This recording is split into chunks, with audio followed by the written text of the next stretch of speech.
¿Qué son los esteroides anabolizantes y qué efectos tienen en nuestro cuerpo? Hay un estudio observacional y se vio que los culturistas, digamos, profesionales tenían un riesgo de muerte 5 veces superior a los culturistas no profesionales, y si lo estratificamos por problemas cardíacos era 14 veces superior. Lo que ocurre es eso, el tema de esa dopamina. Te ves mejor, sube la foto, la gente, ¡qué fuerte estás! Y sin embargo, cuando los dejas, te empieza a ver peor, ya no quieres subir fotos, y eso va creando un ciclo vicioso de que es muy difícil salir. La cantidad de muerte que se está produciendo a día de hoy viene derivado a raíz de esto. Intentar querer o llegar a ser algo que tu cuerpo te está diciendo, oye, que no. No puedo. Y esto lo digo mucho, es decir, una dosis que establezco con límites de... ¿Cómo podemos pillar a alguien que dice que no usa, pero sí está usando? Lo conoce desde hace 10 años y el tío está de una forma, y de repente 6 meses mete el tío una mutada de 3 pares de cojones que se le empieza a ver el pena por todos lados, sube 5 o 6 kilogramos, le empieza a salir acné, se le empieza a caer el pelo. Pues entonces digo, vale. ¿Y existe alguna manera de conseguir la parte buena sin tener la parte mala? Yo siempre digo una cosa, no puedes pedir polla gorda y que no duela. Tolera. ¿Tú qué le dirías a toda esa gente que achaca a ti y a otros divulgadores que habláis de esto? Es que habláis de esto y estáis incentivando que la gente lo utilice porque les dais herramientas para ello. Que se hable o no sobre algo no va a hacer que eso deje de existir. Si tú dificultas el acceso a la información, lo que va a predominar son que se hable de los efectos positivos y no de los negativos. Mucha gente que nos está viendo seguramente está considerando utilizarlos y por eso he entrado en este vídeo. ¿Qué le dirías a esa gente? Lo que diría es...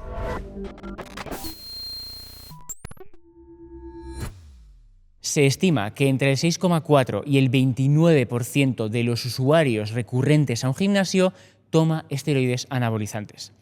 Este todavía sigue siendo un tema tabú, pero en Fit Generation abogamos por el conocimiento para que la gente entienda qué implicaciones tiene su uso.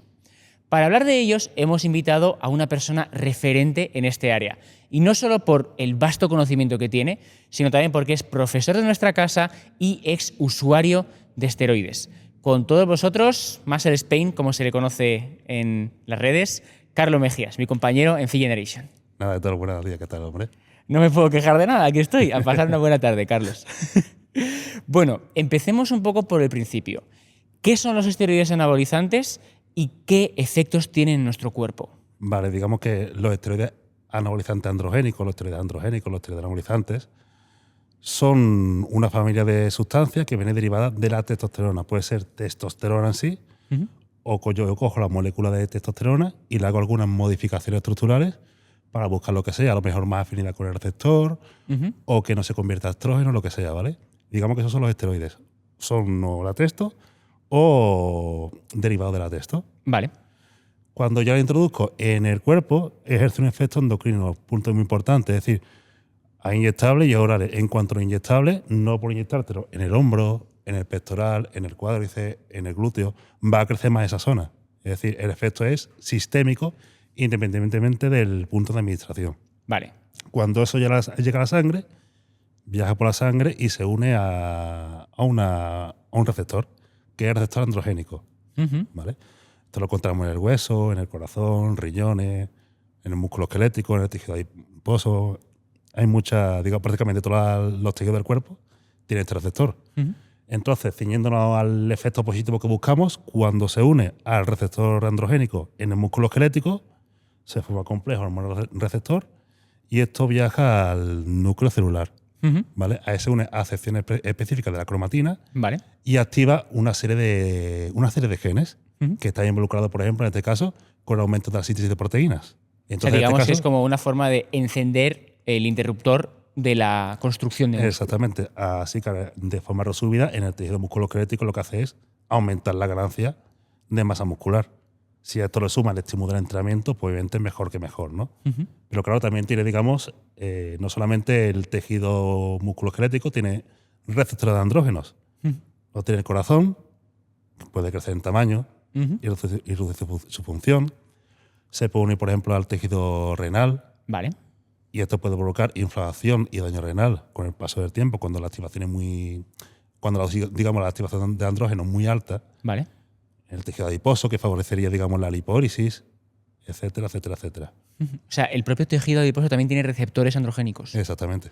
¿Y qué es lo que pasa cuando la testosterona se une al tejido adiposo, a la grasa, para que la gente me entienda? Sí, básicamente, de forma resumida, lo que haría es estimular todas las proteínas y rutas enzimáticas que liberarían los triglicéridos de ese tejido adiposo y disminuye, digamos, a enzimas y rutas metabólicas que ayudarían con la captación de grasa o con la creación de triglicéridos en ese tejido adiposo. Entonces, liberan más y crean menos de grasa. Ostras, o sea, no es solo el efecto sobre la masa muscular, sino que también perdemos grasa gracias a los esteroides. Exactamente.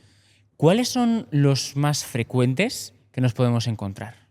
Varía un poco ya de la época, pero los más habituales son testosterona, Vale, Primobolan, que es el nombre comercial, una del Rimobolan, le cambiaron, que es la metelorona, vale, la nandrolona, vale. y a nivel de dólares más sonado quizá en España sobre todo es el Wistrol. ¿Vale? Existen muchos, pero digamos esos son los más comunes. Y lo que has dicho Wistrol, antes de que son estradiol. testosterona, pero con diferentes formas, Eso. para que se adhiera de diferentes maneras o en diferentes sitios. Es decir, básicamente ocurre un poquito con el tema de los fármacos contra la obesidad, que son inhibidores del apetito, los LP1. Si yo saco un fármaco, si yo descubro un fármaco, una molécula, pues entonces yo, digamos, tengo, digamos, la exclusividad para venderla. Esta cosa patente. Pues entonces, hace 40 años, pues ocurría lo mismo. Es decir, vale, tenemos este andrógeno para estos tratamientos, pero lo de la patente la tiene esta empresa. Vamos a intentar modificar la molécula, hacer los estudios, intentar sacarla al mercado para tener yo, digamos, mi propio compuesto para poder comercializarlo yo en exclusividad. Lo mismo, pero con diferentes paquetes para que no me puedas Exactamente, denunciar. Vale, genial. Aquí creo que hay una distinción clave que tenemos que hacer, que es entre los esteroides y otras sustancias prohibidas. Porque al final, la razón de que se considere doping no es solo que sea un esteroide anabolizante. ¿Qué diferencia hay entre esteroides anabolizantes y otras sustancias que mejoran el rendimiento? Sí, digamos que está el abanico de los PETs, Performance Enhancing Drugs, es decir, los fármacos para mejorar el rendimiento. Vale. Y dentro de ese gran conglomerado están, un lado, los esteroides androgénicos. ¿Vale? Es decir, los esteroides androgénicos son un tipo de fármaco para la mejora del rendimiento deportivo. Vale. Pero existen muchos más. Claro. ¿Y esos otros exactamente qué hacen o qué ventajas pueden tener para el usuario que va al gimnasio? Para el usuario que va al gimnasio. Me refiero al resto sí, de sustancias, ¿eh? Sí, dentro del abanico de PET va a depender un poquito de deporte, ¿vale? Pero dentro de lo que. Es decir, no, por ejemplo, un metabloqueante o algo que te ayude a ponerte menos nervioso, para una prueba de tiro con arco para que no tiembles, pues eso va a ser considerado un fármaco para mejorar el rendimiento, pero un usuario de gimnasio eso da lo mismo, ¿no? Claro. Entonces, dentro de este uso de gimnasio promedio, lo que es lo que buscan, ganar fuerza, masa muscular o perder grasa. Vale. ¿Y cuáles son los compuestos que ayudan a ganar fuerza, masa muscular o con la pérdida de grasa? Tenemos por un lado los andrógenos, tenemos los beta-agonistas, que más sonado será el clenbuterol, por el tema de caso contador, etcétera. Exacto. Tenemos la hormona de crecimiento, hormonas tiroideas, tenemos insulina, incluso ya están los nuevos fármacos, los GLP-1, es decir, el famoso Ozempic, ¿vale? Semaglutida en este caso, está la liraglutida. ¿Y por qué está prohibido el Ozempic? Pregunto, ¿eh? No está prohibido. Es decir, Vale. es decir, una cosa es que esté considerado dopaje, que realmente no está, porque no está incluido dentro de la lista de sustancias prohibidas de la WADA. Vale. Pero dentro de ese abanico de sustancias que podemos considerar los PETs para que mejoran el para rendimiento. Gimnasio, Eso es. en este caso el rendimiento se mediría como la mejora de la composición corporal. Claro. Oye, y has mencionado una cosa interesante que es la insulina, que es curiosamente algo que utilizan muchos culturistas y personas que quieren ganar masa muscular. ¿Cómo se utiliza? ¿Qué efecto tiene la insulina? Porque la tenemos muy conocida en diabéticos que la necesitan para poder metabolizar el azúcar. ¿Qué efecto tiene en un culturista? Sí, para ello hay que comprender primero porque es lo que es la resistencia a la insulina, la tipo 2, ¿no? La diabetes tipo 2. La resistencia a la insulina no es más que, digamos, un mecanismo que tiene el cuerpo para protegerse contra la sobrealimentación, ¿vale? Y se caracteriza por las 3 P: polidipsia, poliuria y folifagia. Es decir, son los 3 síntomas, si no síntomas, más característicos de la diabetes, que es tener mucha sed, tener mucha hambre y mea mucho. Vale. Entonces, ¿qué es lo que ocurre con un culturista, ¿no? Un culturista quiere ganar peso para que la mayor parte de ese peso sea masa muscular. Sí. Pero nos encontramos, cuando se usa anabolizante especialmente, nos encontramos con la obesidad muscular. Es decir, personas que, aunque tengan un bajo porcentaje de grasa en absoluto relativo, tienen mucha cantidad de masa muscular, hasta tal punto de que si únicamente tú le coges la masa magra, te supera un IMC de 30 o está por encima de un IMC de 30. Entonces va a llegar a un punto en el que, y esto es bastante habitual, en que la persona empieza a meter calorías, 4.000, 5.000, 6.000 calorías y no sube de peso. Hay una discrepancia entre la ingesta calórica de la persona y la modificación del peso corporal. Uh-huh. Y esto se debe, digamos, a este aumento de la resistencia a la insulina. El cuerpo se niega. Se niega en rotundo a seguir ganando peso. Uh-huh. Entonces, claro, aquí ¿cuál es la forma de hacerlo? ¿O cuál es la forma de intentar seguir ganando peso cuando el cuerpo se niega redondo? Fuerte resistencia. Meter insulina y forzarlo a captar nutrientes para que siga ganando peso. Claro. Entonces la insulina no es tanto una herramienta como que se tiene más caracterizada, que vale, me la meto y gano mucho peso, sino que es una herramienta que lo que hace es que te permite seguir ganando peso en contextos muy determinados. Joder. Y eso entiendo que se tiene que hacer con un control médico, porque la insulina puede traerte problemas. A fin de cuentas, puedes tener una bajada de azúcar demasiado fuerte, por ejemplo. El problema, quizás digamos, con la insulina estimulante es que tiene ese efecto agudo. Es decir, generalmente el uso de andrógenos tiene una cosa, es que nos genera efectos secundarios agudos. No te enteras que es el problema. Sin embargo, la insulina tiene un efecto agudo que, digamos, si te pasa de dosificación, son las hiperglucemias. Exacto. Es cierto que es raro que llegue, con la dosis empleada en el culturismo, que llega a un punto que es en torno a 10-15 miligramos por decilitro en sangre de glucosa, que llega al coma y muerte, pero sí que te puede dar un susto a nivel de mareos, sudores fríos, etcétera, ¿vale? Claro. Y luego, en cuanto a lo que comenta el control médico, hay que tener en cuenta el problema, en primer lugar, son efectos agudos. Uh-huh. Es decir, si te pasa en el momento. Sí. Y en el segundo lugar, dentro de lo que es la carrera de medicina, no se estudia lo que es el uso de fármacos, entre otras cosas pues está prohibido, claro, con fines deportivos. Entonces no saben qué hacer cuando se encuentran en determinados cuadros. Hombre, se encuentra un cuadro que se acude a urgencia, sería básicamente el mismo tratamiento que una hipoglucemia en un paciente diabético. El problema también está que, como norma general, se plantea el culturista, digamos, en urgencia y dice, ¿qué te has metido? Nada. En este caso el procedimiento sería glucagón y a poner a chupar glucosa en suero. Solo hemos empezado y hemos sacado unos cuantos problemas. O sea, entiendo que todo esto se hará generalmente con un control médico. Como norma general, no. Cuéntanos más. Sí, lo que te puedo contar básicamente, que digamos que tenemos estudios que nos dicen que cuando cogemos a personal sanitario, sea médico, enfermero, lo que sea, y digamos, les preguntamos sobre, oye, ¿qué ves peor? Y el uso de qué tipo de drogas o fármacos. Bueno, cocaína, heroína, anabolizantes, alcohol. Lo que es el uso de anabolizantes lo sitúan entre los puntos más altos. ¿Vale? Ostras, ¿por qué? ¿Qué es loco? Por estigma social o por lo que sea. ¿Qué es lo que ocurre?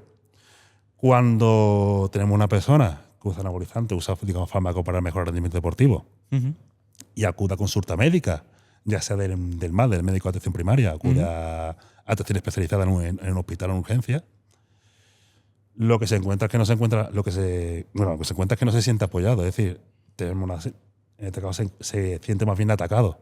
La persona que es paciente en este caso. E incluso muchas veces lleva un mal diagnóstico, puede tener un problema de base que sea diferente al uso de anabolizantes, pero como usas anabolizantes, se lo achacamos. Entonces, claro, por miedo, por estigma social, por... Lo que pasa con los obesos también. Exactamente. Pues por eso hay bastante reticencia al acudir a una consulta médica para cualquier tipo de problema derivado del uso de este tipo de fármacos. Que al final empeora también el pronóstico de esta gente. Exactamente. Y luego también el tema de... ocurre mucho de... Pero espero no mirar porque no quiero saber lo que tengo. Claro. Y si tengo algo malo no quiero verlo. Me da miedo que me hacen una prueba o lo que sea porque tengo miedo de que me salga mal. Claro. Bueno, ahora que ya sabemos lo que son los esteroides, quiero que la gente entienda un poco qué haces tú, porque creo que eres una pieza clave justo en lo que tú has dicho, ¿no? Un personal médico que está muy estigmatizado, un mundo que también ha sido como muy underground hasta ahora. ¿Qué es lo que haces tú? ¿En qué ayudas a la gente? En lo que se refiere a esto yo me ocupo o del diseño o del diseño de los ciclos, el manejo de ciertos problemas, monitorizar, es decir, que no es lo mismo tampoco que tratar, es decir, se va haciendo un monitoreo de qué parámetros son los más susceptibles o todo en general de verse alterado, y si ocurre alguna alteración, la cual claramente va a derivar a un problema a largo plazo, Intentar corregirla. intentar corregirlo, o si ya, digamos, viene una persona, dice, oye, que quiero ver cómo estoy, pues hace falta mirar esto y esto. ¿Vale? En el caso de que se detecte cualquier tipo de problema que, digamos, ya es demasiado tarde para corregirlo, pues se deriva al especialista. Eso por un lado. Y por otro lado, a la formación, ya sea de usuarios recreativos o incluso de profesionales, ¿vale? En lo que serían todo el tema relativo al, digamos, al dopaje deportivo, ya sea al propio diseño o a la monitorización del mismo. Claro, o sea, digamos que ayudas a la gente a hacerlo bien y de la forma, dentro de lo que cabe, más sana posible. Exactamente. Vale. ¿Y dónde se estudia esto? Porque si te hemos traído es porque de verdad eres único en ese sector. Es que el problema es eso, es decir, a nivel legal realmente es que no existe porque no es legal.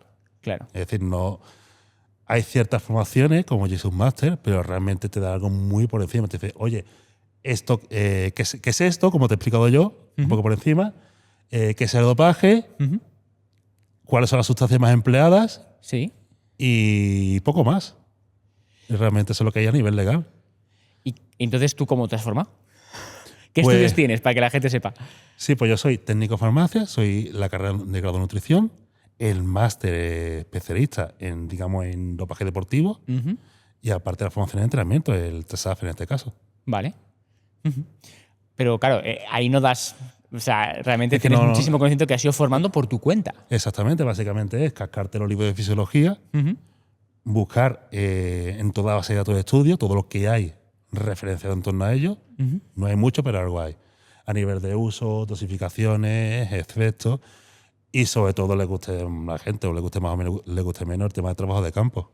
Claro, pero tú empiezas en cerca, yo me acuerdo de tus inicios, 2000, que vamos a ser, 18, 19 empezamos. Empezarías tú un poco antes igual. No, a nivel de ya investigar sobre... A divulgar me refiero, ¿eh? A divulgar sobre eso será con 15 y 16 años, que sería en el 2007-2008. Sí, bueno, cuando ya empiezas a hacer un fenómeno relativamente conocido, me refiero tú. Sí. Entonces, claro, hasta ese momento me estás diciendo, y tú eres de los primeros que ha salido. Entonces, ¿cómo se han hecho las cosas hasta ahora en el culturismo y para llegar hasta donde estamos? O sea, ¿cómo lo hacía la gente si no había médicos que te ayudasen, si no había, y realmente estás jugando con tu cuerpo? En el boca a boca. Igual, muy similar tema de los entrenamientos y demás, hace relativamente poco, es decir, claro. Pepito hacía esto, le iba bien, pues me manda lo mismo que Pepito. Y una cosa muy curiosa, por ejemplo, esto era los gimnasios, el boca a boca, le preguntaba más fuerte lo que sea, o a uno que tuviera la típica tienda de suplementos deportivos. Es muy clásico eso, sí. Y ese que te mandaba el ciclo. Y, por ejemplo, en los años 90, por ahí, a nivel de recetas médicas, pues no, el control era muy laxo. Entonces, por ejemplo, el tema de diseño de un ciclo era, vale, oye, tío, pues me gustaría hacer lo que sea un ciclo para el verano, para competir o lo que sea. Y te apunta un papelito, lo que hace falta para el ciclo, es decir, hace falta esto. Vamos a ver eso, clenbuterol, testosterona, lo que sea, sí. Y decía, vete a esta farmacia y dale esto al farmacéutico. Y al día siguiente te tienen el ciclo entero para tu iniciar. ¿Cómo ha cambiado la cosa? Y cómo ha cambiado mucho. Joder. Pero yo creo que lo que más gente tiene que saber, hemos hablado ya de cómo funciona el esteroide para que tu músculo crezca, pero ¿qué efecto tiene en tu cuerpo más allá de eso? Sabemos que hace que tu músculo crezca. ¿Qué más ocurre ahí? Ocurre de prácticamente de todo. Básicamente, lo más relevante serán los efectos secundarios, obviamente. Y los tejidos que más nos interesan son más relevantemente dos: el tejido renal y el tejido cardíaco. A nivel de tejido cardíaco, lo que ocurre predominantemente es un aumento de la masa cardíaca. Es decir, crece, digamos, la pared del corazón. Hasta cierto punto se puede tener en cuenta como adaptación, digamos, relativa al deporte, el corazón de atleta. Suele crecer. Pero a partir de cierto punto no. De hecho, se ha hecho un estudio en culturistas por el tema de que muchas veces se hace pruebas de corazón, se hace la gente, una ecodoppler, que lo que hace es mirar el tamaño, digamos, de las cámaras de corazón y cómo bombea. Entonces, claro, digamos que a nivel de la pared, el nivel del grosor de la pared posterior, del ventrículo también de izquierdo, es de hasta 10 milímetros en población sana. Pero hasta 13, 14 milímetros en afroamericanos se puede considerar adaptación relativa al deporte. Vale. Pero ¿qué es lo que ocurre? Claro, tú por ejemplo tienes 12 milímetros, ahora ¿esto que de deporte o que de gimnasio? O sea, un exceso de 12 milímetros. Un exceso de 2 milímetros en este caso. Claro. Pero cuando tú miras, por ejemplo, esto se comparó, personas que no practican deporte, levantadores de pesas pesados. Vale. Powerlifters. Por ejemplo, o digamos, o culturistas naturales. Sí. Simplemente que practican levantar pesas para la especificidad de deporte y tienen un índice de masa corporal relativamente elevado. Una cohorte de levantadores con un IMC similar, pero que usan esteroides y atletas de fondo. Vale. ¿Qué es lo que se vio? Lo que se vio es, digamos, a los atletas naturales tenían a nivel de corazón unas características similares a la del, digamos, a nivel de tamaño que las personas que no entrenaban.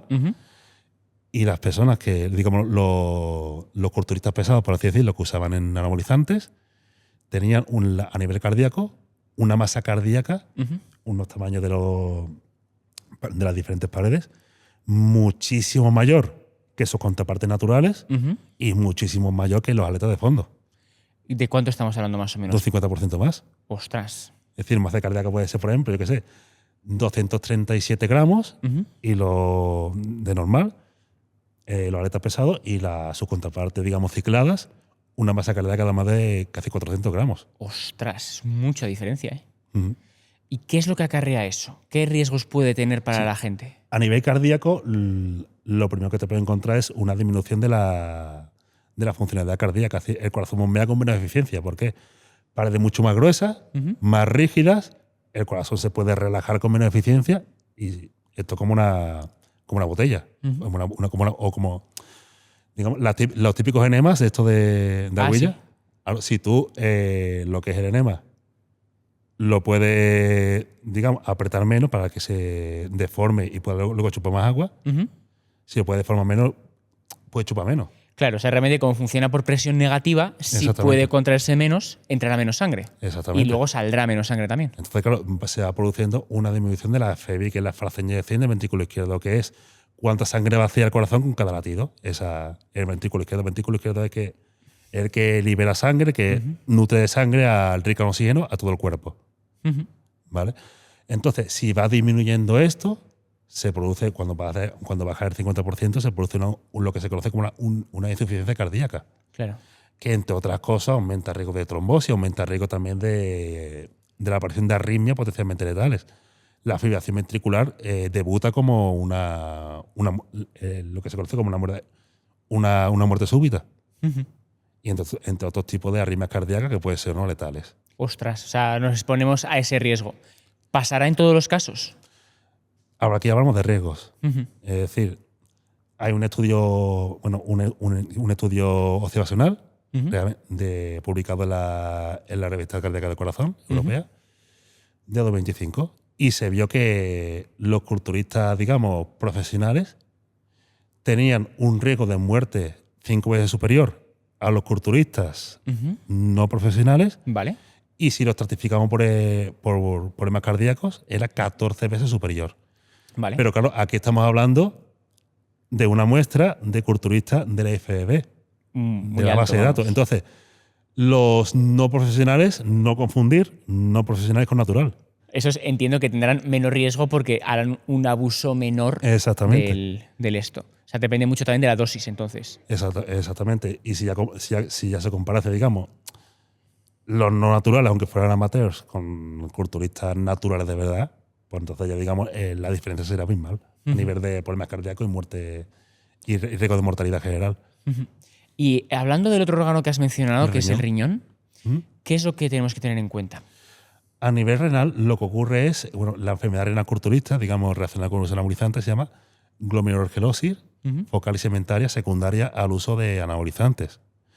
Aquí lo que ocurre es que el propio filtro de riñón se va deteriorando. Claro.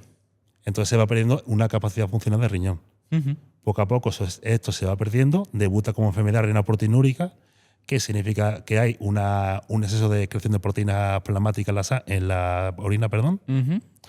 y poco a poco el riñón va perdiendo funcionalidad. Si tú esto no lo corriges, no lo cesas, pues lo que se produce es la enfermedad renal terminal, que básicamente es acabar en diálisis y lista de trasplante. Ostras, entonces, claro, de nuevo, aquí me imagino que depende de dosis, de riesgos. No es una cosa que va a pasar a todo el mundo, sino que hay varios factores en juego de cara a desarrollar estas enfermedades. Exactamente, lo que es el uso de anabolizantes, dosificación, tiempo, peso corporal. Y de cara, por ejemplo, es típico, ¿no?, ver a chicas que igual desarrollan rasgos más masculinos o hombres que tienen más pelo. ¿Qué puedes decirme de esos otros rasgos? A nivel de mujer es uno de los principales efectos secundarios que más preocupación causa, porque la mujer tiene la parte buena, y es que ya sea por su objetivo o estructura, pues las dosis absolutas que usan son muy menores, o mucho menores que la de sus contrapartes masculinas. Claro. De hecho, si tú analizas las dosis que se usan, por ejemplo, de testosterona en transexuales que cambian de sexo de mujer a hombre, Vale. rara vez dentro del culturismo femenino o dentro, digamos, del ámbito del femenino se van a usar dosis no superiores ni siquiera, sino comparables a La de una de persona una terapia de reemplazo hormonal que hace un cambio de sexo. de mujer a hombre, de que hace ese cambio de sexo. Entonces, en la mujer el principal problema que se encuentra es que es la virilización. Vale. Que sea el hirsutismo, que sea el crecimiento de vello corporal, el excesivo, en zona donde inicialmente no debería estar, Claro. por ejemplo, la barba, Ujú. acné, cambios en la voz, Vale. clitorimegalia, que es el aumento del tamaño del clítoris, por ejemplo, Ostras. El Eso es lo clítoris principal. aumenta de tamaño. piel grasa, caída del cabello, en este caso alopecia androgenética, Ujú. que si bien en los hombres se caracteriza principalmente por la pérdida por esta zonita Ujú. y por esta zona, en la mujer una pérdida más apical, que es por aquí, por en medio. Por el medio. Ujú. Y eso se debe al uso de esteroides Andrógeno, exactamente. andrógenos. Vale, genial. Yo creo que ahora que ya hemos hablado de dosis, mucha gente se está preguntando, oye, ¿y existe alguna manera de conseguir la parte buena sin tener la parte mala? Porque claro, evidentemente nosotros no recomendamos el uso, pero estoy seguro de que mucha gente se lo está preguntando en casa. Yo siempre digo una cosa, no puedes pedir polla gorda y que no duela. Tolera. Es decir, para obtener efecto tienes que ir a dosis suprafisiológicas, que es por encima, digamos, del umbral fisiológico de la normalidad. En el momento que tú entras dentro de ese umbral fisiológico, Ujú. pues ya estás, digamos, sacrificando salud. Claro. Obviamente no es lo mismo meterse 3 gramos que 300 miligramos, pero vas perdiendo poco a poco salud. Ya cada uno tiene que poner una balanza. Claro, o sea, Es lo que sí o está sí va a dispuesto. ser malo, lo que pasa es que cuánto de malo va a ser depende. Exactamente. Al fin y al cabo me está hablando de abusar de drogas. Claro. Es la forma más fácil de verlo. Ujú.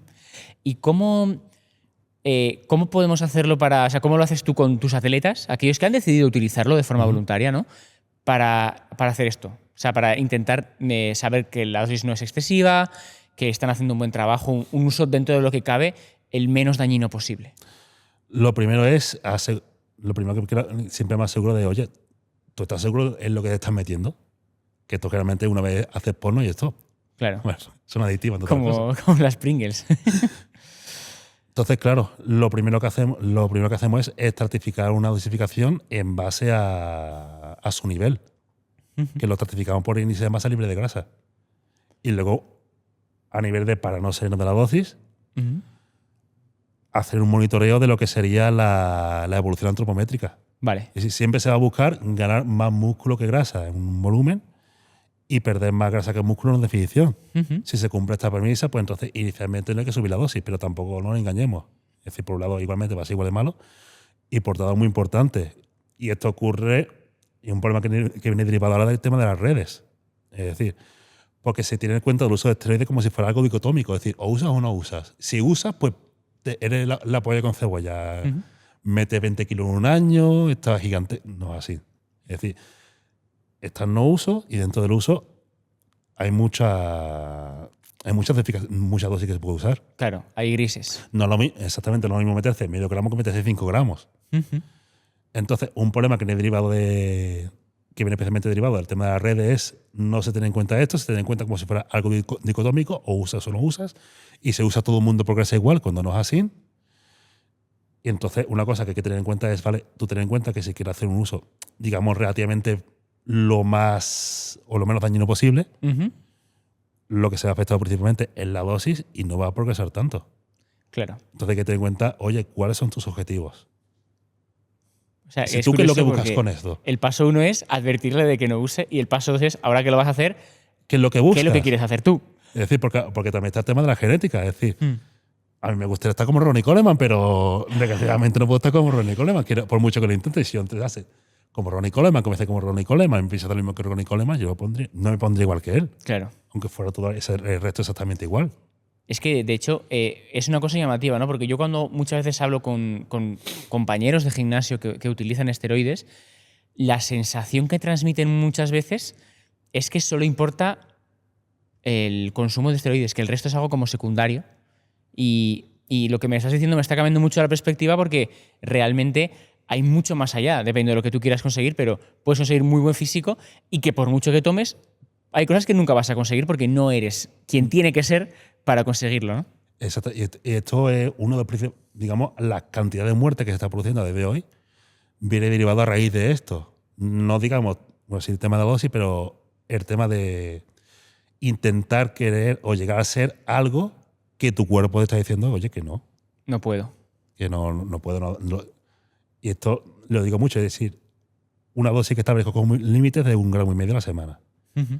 Sí, Eso lo digo, pondrías de forma general. Si tú con una persona que tiene, digamos, un objetivo muy ambicioso a nivel culturista, Vale. yo digo, si tú con esta dosis De 1,5 gramos. no eres capaz, digamos, de conseguir un desarrollo Competitivo. muy notorio y muy competitivo, te recomiendo, yo digo así, dedícate a otra cosa. Es decir, replanteate tus objetivos. Ujú. Porque tu cuerpo, a lo mejor si te metes 3-4 gramos, si metes doble y te metes triple, pues podrás llegar, digamos, a ese objetivo que tú te habías marcado, pero eso no es sostenible. Y te va a pasar factura. Exactamente. Y eso lo que ocurre. La mayoría de culturistas, ¿qué es lo que hace? Vale, tengo este fin, Ujú. hago lo que haga falta, 4, 5, 6 años y me retiro. Ujú. Que es lo que hace la mayoría de los culturistas, digamos, los Todos Olímpicos, por ejemplo. Ujú. Que se retira la mayoría. ¿Por qué se ha retirado? Si estaba en su su mejor prime. Si momento. se retiró porque son perfectamente conscientes de que si siguen por ese camino, pues van a acabar muy mal. Y hablando de eso, ¿cómo es la salida? Porque tú has dicho que es adictivo, que puede llegar a desarrollar una adicción. ¿Cómo suele ser esa salida de estos deportistas? Sí, hay que tener en cuenta, uno de estos deportistas tienen las cosas muy claras y simplemente ellos lo que hacen, vale, hasta aquí llegué. Y no lo dejan por completo, sino que pasan a una terapia de reemplazo de testosterona, Un TRT. exactamente, Ujú. ya sea dosis fisiológica o un poquito más elevada, ¿vale? O hacer digamos, hacer básicamente eso.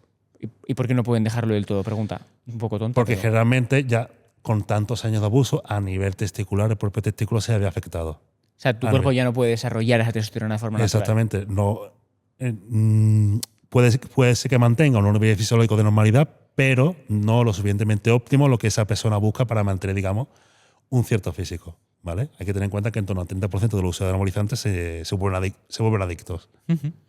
Y no es una adicción física.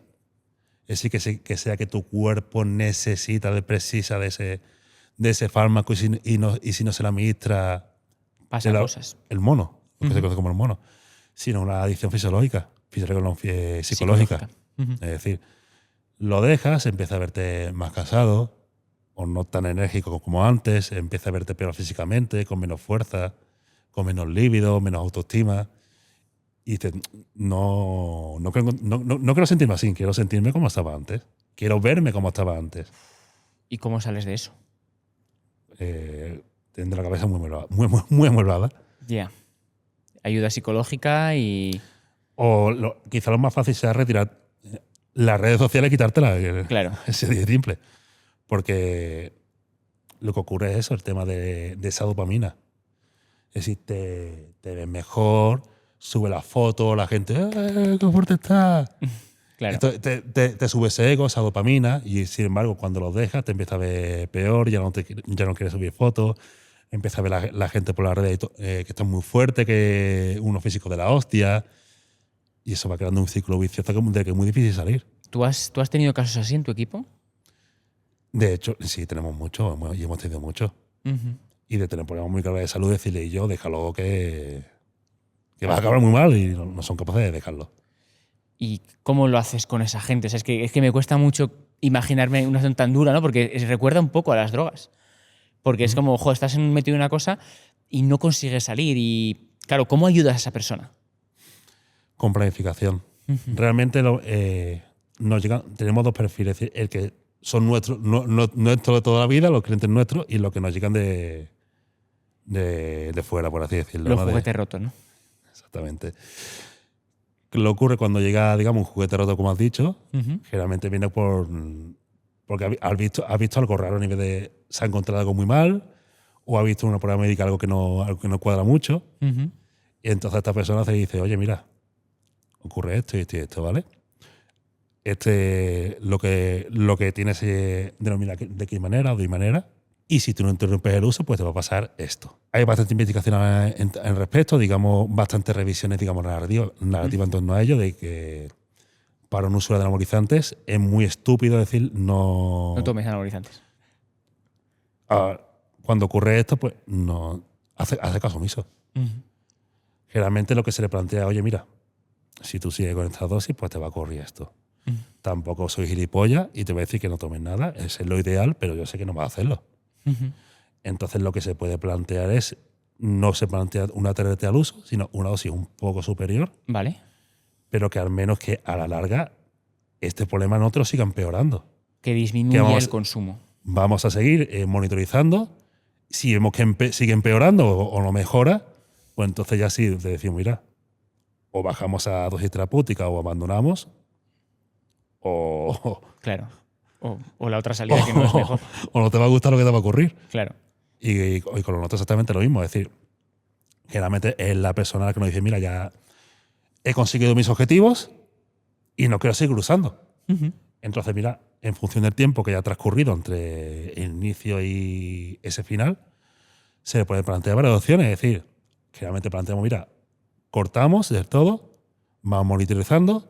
Si tú, digamos, no te gusta el resultado físico a nivel de me estoy empezando a ver muy mal, claro, y voy a retomar, pues se puede plantear una terapia de reemplazo, vale, que pueda ser más o menos agresiva, y ya en base a eso pues se va viendo. Claro.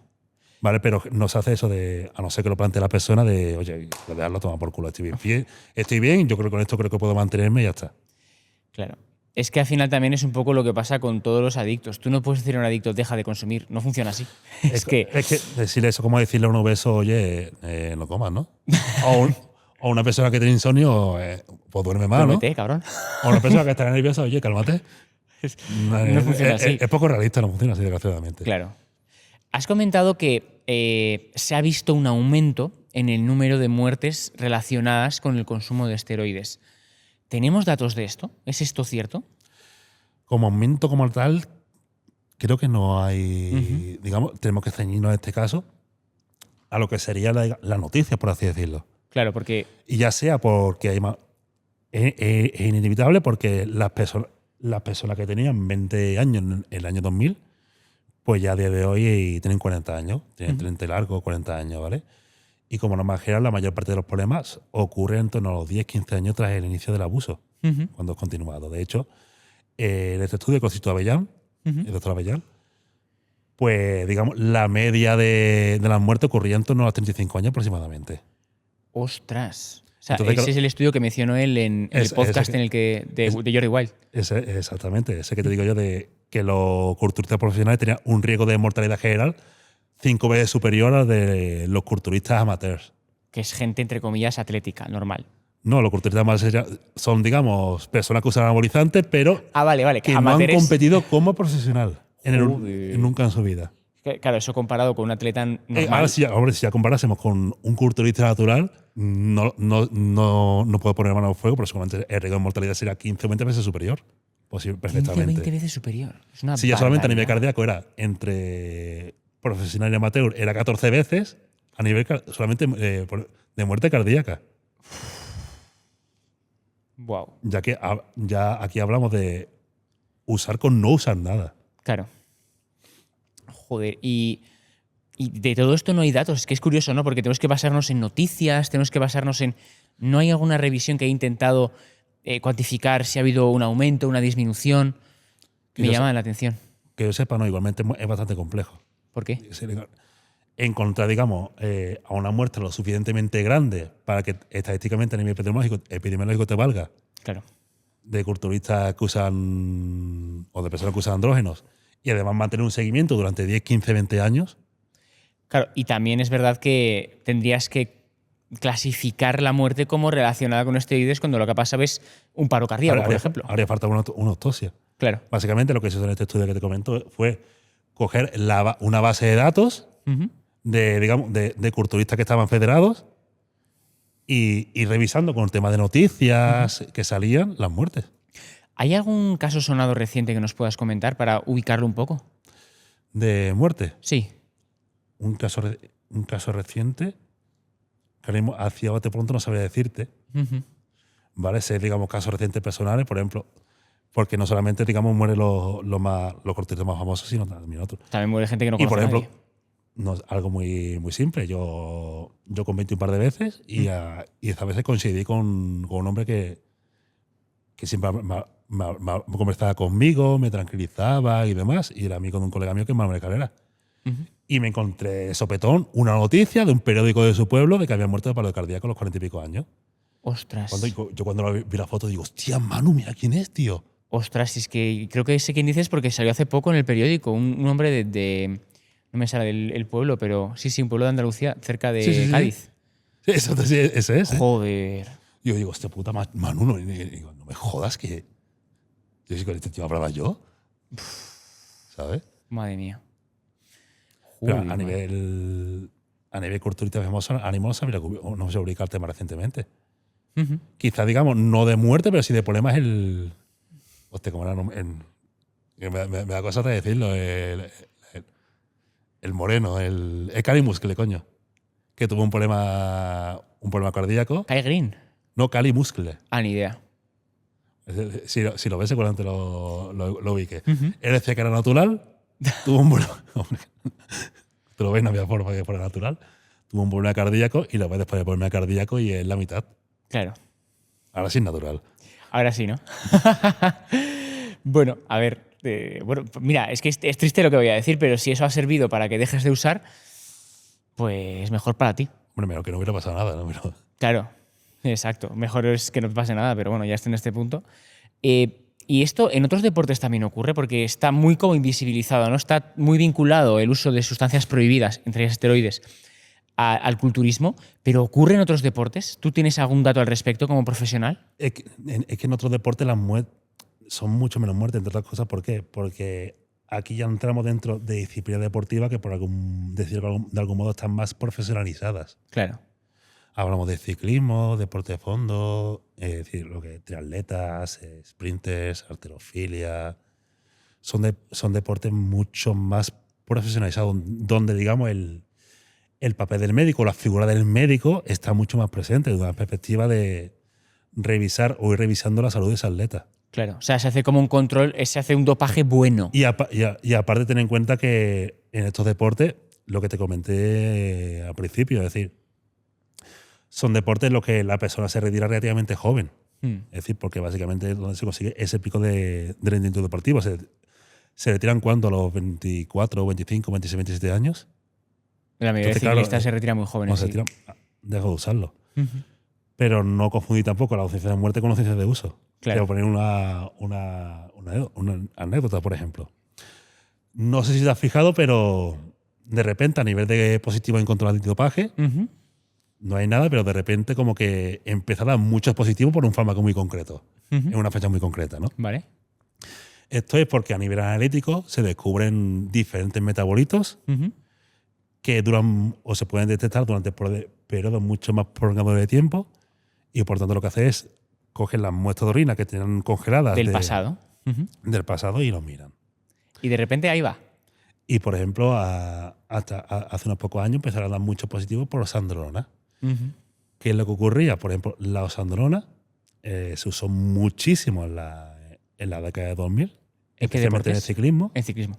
¿Y por qué exactamente? Pues porque, por ejemplo, vieron que cuando administraban vitamina B12 en forma oral, pues el metabolito que medían, digamos, la B12, pues en el cromatograma, pues ocultaba la curva y no daba positivo. Entonces, claro, le decían por el pinganillo, oye, que Pepito y Juanito, que van a hacer Tomar B12. tomar la pastilla. Se la tomaban y no daban positivo. Pero claro, te guardo la muestra y cuando descubro un metabolito que sí que va Exactamente. a denunciar ese uso, se te va a caer el pelo. Exactamente. Ostras. Estamos viendo que existe como una relación fuerte entre la esperanza de vida o la probabilidad de muerte y determinadas hormonas, como puede ser la testosterona. La pregunta que voy a hacer igual es un poco estúpida, pero ¿puede ser una de las razones por las que la longevidad de los hombres es un poco más limitada que la de las mujeres? Sí, pero no por las razones quizás que una persona se puede estimar, no puramente por las diferencias hormonales, digamos, ni metabólicamente, sino a nivel, digamos, a nivel cerebral, la diferencia que eso causa a nivel de aversión al riesgo, por ejemplo. No sé si te acuerdas del meme tú de los pibes versus las pibas o hombres versus mujeres, y está la mujer, yo qué sé, haciendo lo que sé, y están los tíos peleando contra un oso. Sí. Pero básicamente es por eso. Es decir, O sea, no tiene que ver realmente con una cosa fisiológica, sino con la aversión al riesgo en sí mismo. Exactamente, lo que se ha visto que la testosterona favorece una serie de de conductas, perdón, más riesgosas. Aumenta el risk behavior, se conoce en inglés, ¿no? Sí. Entonces, claro, digamos, son más propensos a realizar acciones o a tener menos miedo tener menos miedo al miedo. Por ejemplo, a nivel de consumo de alcohol, ya a día de hoy pues no hay tanta diferencia entre hombres y mujeres, pero en el caso de los hombres, por ejemplo, lo que se clasifica como high risk drinking, es decir, consumir mucho alcohol, beber de forma riesgosa, es mucho más común en hombres en comparación con mujeres. Entonces, ¿qué es lo que ocurre? Generalmente, hasta la andropausia y menopausia, bueno, hasta la andropausia, el hombre va a tener un nivel de testosterona mucho más superior a la de la mujer, que a partir de los 50 años. Pero claro, entre esa horquilla de entre 20 y 50 años, pues el hombre suele tomar decisiones con mayor riesgo. Entonces, si se empieza a morir en comparación con las mujeres, personas de 20, 30, 40 años, la media te baja un huevo. Claro. O sea, realmente esas bajadas de media se deben a hombres tomando pésimas decisiones entre los 20 y los 50. Y también a nivel laboral, es decir, trabajo físico, trabajo en la minería, que son más de más riesgo, trabajos de alturas, que la desempeña principalmente. Claro. Lo desempeña principalmente la figura masculina. Una cosa que has dicho por aclararlo. Explica qué es la andropausia, para que la gente lo sepa. Sí, al igual que en la menopausia, a partir de 50 años aproximadamente, se produce el cese, digamos, de las hormonales femeninas. En el caso de los hombres, más o menos igual. Es decir, a partir de los 50 años aproximadamente, los niveles de andrógenos disminuyen de forma drástica en los hombres. Baja la testosterona. Exactamente, los andrógenos, pausa de parada. Qué bueno. Vale, supongamos, Carlos, que te digo que empiezo contigo y quiero hacer un ciclo, ¿vale? ¿Cuánta masa muscular ganaré? ¿Cómo lo puedo saber? Como no tengo bola de cristal, desgraciadamente. ¿Hay alguna forma de estimarlo, más o menos? Había fórmula del grupo de Bassin que intentaba estimar lo que era la ganancia de masa muscular atribuible únicamente a la administración de una dosis determinada de testosterona. ¿Vale? Es una ecuación. Pero igualmente lo que se ve es que cuando administramos andrógenos al menos hasta 600 miligramos de testo a la semana, en comparación con un nivel basal, cuando comparamos los dos grupos teniendo en cuenta el ejercicio, pues se gana entre 3-4 veces más masa muscular. Ostras, entonces si yo, por ejemplo, de forma natural iba a ganar 1 kilo, voy a ganar 4. Entre 3-4 kilos, pero aquí esto no lo... Digamos, te lo puedes esperar, ¿no? Sí. Pero lo más importante es a nivel de grasa. Claro. Cuando usas tú estos andrógenos, no solamente la grasa no aumenta, sino que disminuye. Claro. Con respecto al punto de inicio. Entonces, claro, si comparamos ganar 4 kilos con X de grasa versus ganar 4 kilos y perder 2 kilos de grasa, a nivel físico el cambio a nivel de aspecto es brutal. Es brutal. Entonces, claro, digamos que los esteroides funcionan como un multiplicador y por eso dependen tanto de lo que eres tú de antemano. Exactamente. Si eres una persona que ya tendía a tener mucha masa muscular, se multiplica muchísimo más, es exponencial, en comparación con una persona que no tiene una tendencia natural a la ganancia de masa muscular. Básicamente, si eres una mierda, sigue haciendo una mierda, pero un poco mejor. Una mierda. Has hablado ya varias veces de un grupo de investigación que conoces muy bien, que es el grupo de investigación de Basin. Y ahí hay un estudio mítico que se suele decir que es falso, pero creo que me lo aclares, que es el estudio que analizó la diferencia entre entrenar sin usar esteroides y no entrenar usando esteroides. Y los resultados que había. Háblanos de ese estudio. Y porque igual hay mucha gente que está planteando, oye, mira, yo no quiero entrenar. Ese estudio pues levantó muchísimas ampollas. Un estudio del 96. ¿Vale? Sí. Y un estudio que, entre otras cosas, se hizo porque hasta ese punto más o menos, dentro de la comunidad médica se decía que el uso de andrógenos no sirve o no producía un aumento de la cantidad de masa muscular. O no tenía sentido usarlos para la mejora del rendimiento deportivo porque no lo produzcaban. Claro. Entonces dijo Basin, vale, pues aquí estoy yo. Este fue un estudio del 96 en la que había 4 grupos. ¿Vale? Era el grupo sedentario y sin esteroides, sedentario más placebo, sedentario y esteroides, ejercicio y placebo y ejercicio y esteroides. Aquí lo que se vio es el grupo sedentario placebo ganó en 10 semanas, le administraron una dieta hipercalórica, 800 gramos a nivel de masa libre de grasa. El grupo de sedentario y esteroide ganó 3,2 kilogramos. Y Joder. Pero ¿cuál es el que me la tuvo aquí, por así decirlo? El grupo ejercicio y placebo ganó 2,3 kilos. Y esto de masa muscular, porque a nivel de fuerza ganó más fuerza el grupo que no entrenó y tomó esteroides que el grupo que entrenó sin tomar esteroides. Pero ganaban la misma masa muscular más o menos los que no entrenaban y tomaban esteroides que los que entrenaban y no tomaban. Ganó más, 800 gramos más, pero el problema también es que ganamos más fuerza. Claro. Eso, vale, ¿esto qué es, cojones? Y el grupo que entrenaba y tomaba esteroides, pues obviamente ganó unos 6 kilogramos aproximadamente, 7 kilogramos. ¿Vale? Entonces, aquí la principal crítica que hay es eso fue agua. Ya. Yeah. Pero ¿qué es lo que ocurrió? Lo ocurrió, entre otras cosas, no solamente midieron los cambios en la masa magra, sino que hicieron diferentes revisiones posteriores en base a los datos que sacaron de ese estudio, porque se hicieron muchas mediciones. Entre otras cosas, se midió la cantidad de agua intracelular, vale, agua extracelular, y también se tomaron biopsias. Y lo que se vio es, y también resonancia magnética, y lo que se vio es que el aumento de la masa muscular que experimentó el grupo de sedentario y esteroides era atribuible al aumento de la cantidad de tejido miofibrilar. O sea, no era agua. No era agua, ni era glucógeno, era músculo lo que ganaron. Joder, claro, es que si ganaban fuerza, tiene que haber aumento de tejido miofibrilar, si no, no tiene sentido. Y hablando de esteroides y de gente que antes hemos mencionado que no usa, ¿cómo podemos pillar a alguien que dice que no usa, pero sí está usando? ¿Qué test podemos hacer? A pie de calle me refiero. Vamos a mencionar el nombre porque al fin y al cabo está con el equipo, ¿no? Andoni. Imagínate, no es para que. Imagínate que él fuera natural. Vale. De verdad. Lo que hacen con él, ¿lo ves justo o injusto? Si es natural, de verdad es una injusticia enorme. Porque no me parece bien de cara a él que se le tache de algo que no es simplemente porque tiene buenos resultados. Es que exactamente. Y ponte tú por un segundo en su piel. En su piel. Imagínate la impotencia que tiene que ser que tú realmente seas natural y que estés el 90% de la comunidad hispana metiéndote mierda por no admitir que te estás drogando cuando realmente no lo haces. Claro.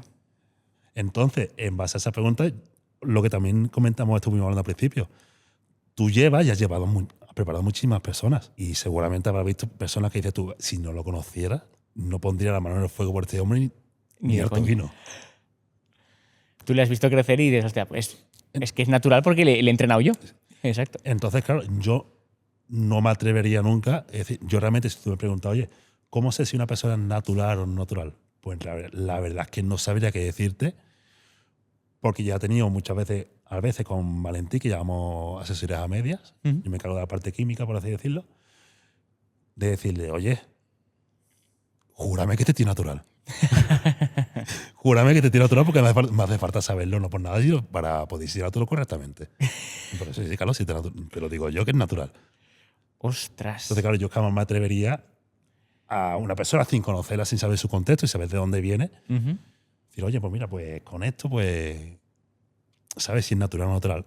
Sí puedes saberlo dentro de las mismas personas. De la misma persona, si ves tú, por ejemplo, oye, lo conoces desde hace 10 años y el tío está de una forma y de repente 6 meses mete el tío una mutada de 3 pares de cojones que se le empieza a ver la por todos lados, sube 5 o 6 kilogramos, le empieza a salir acné, se le empieza a caer el pelo.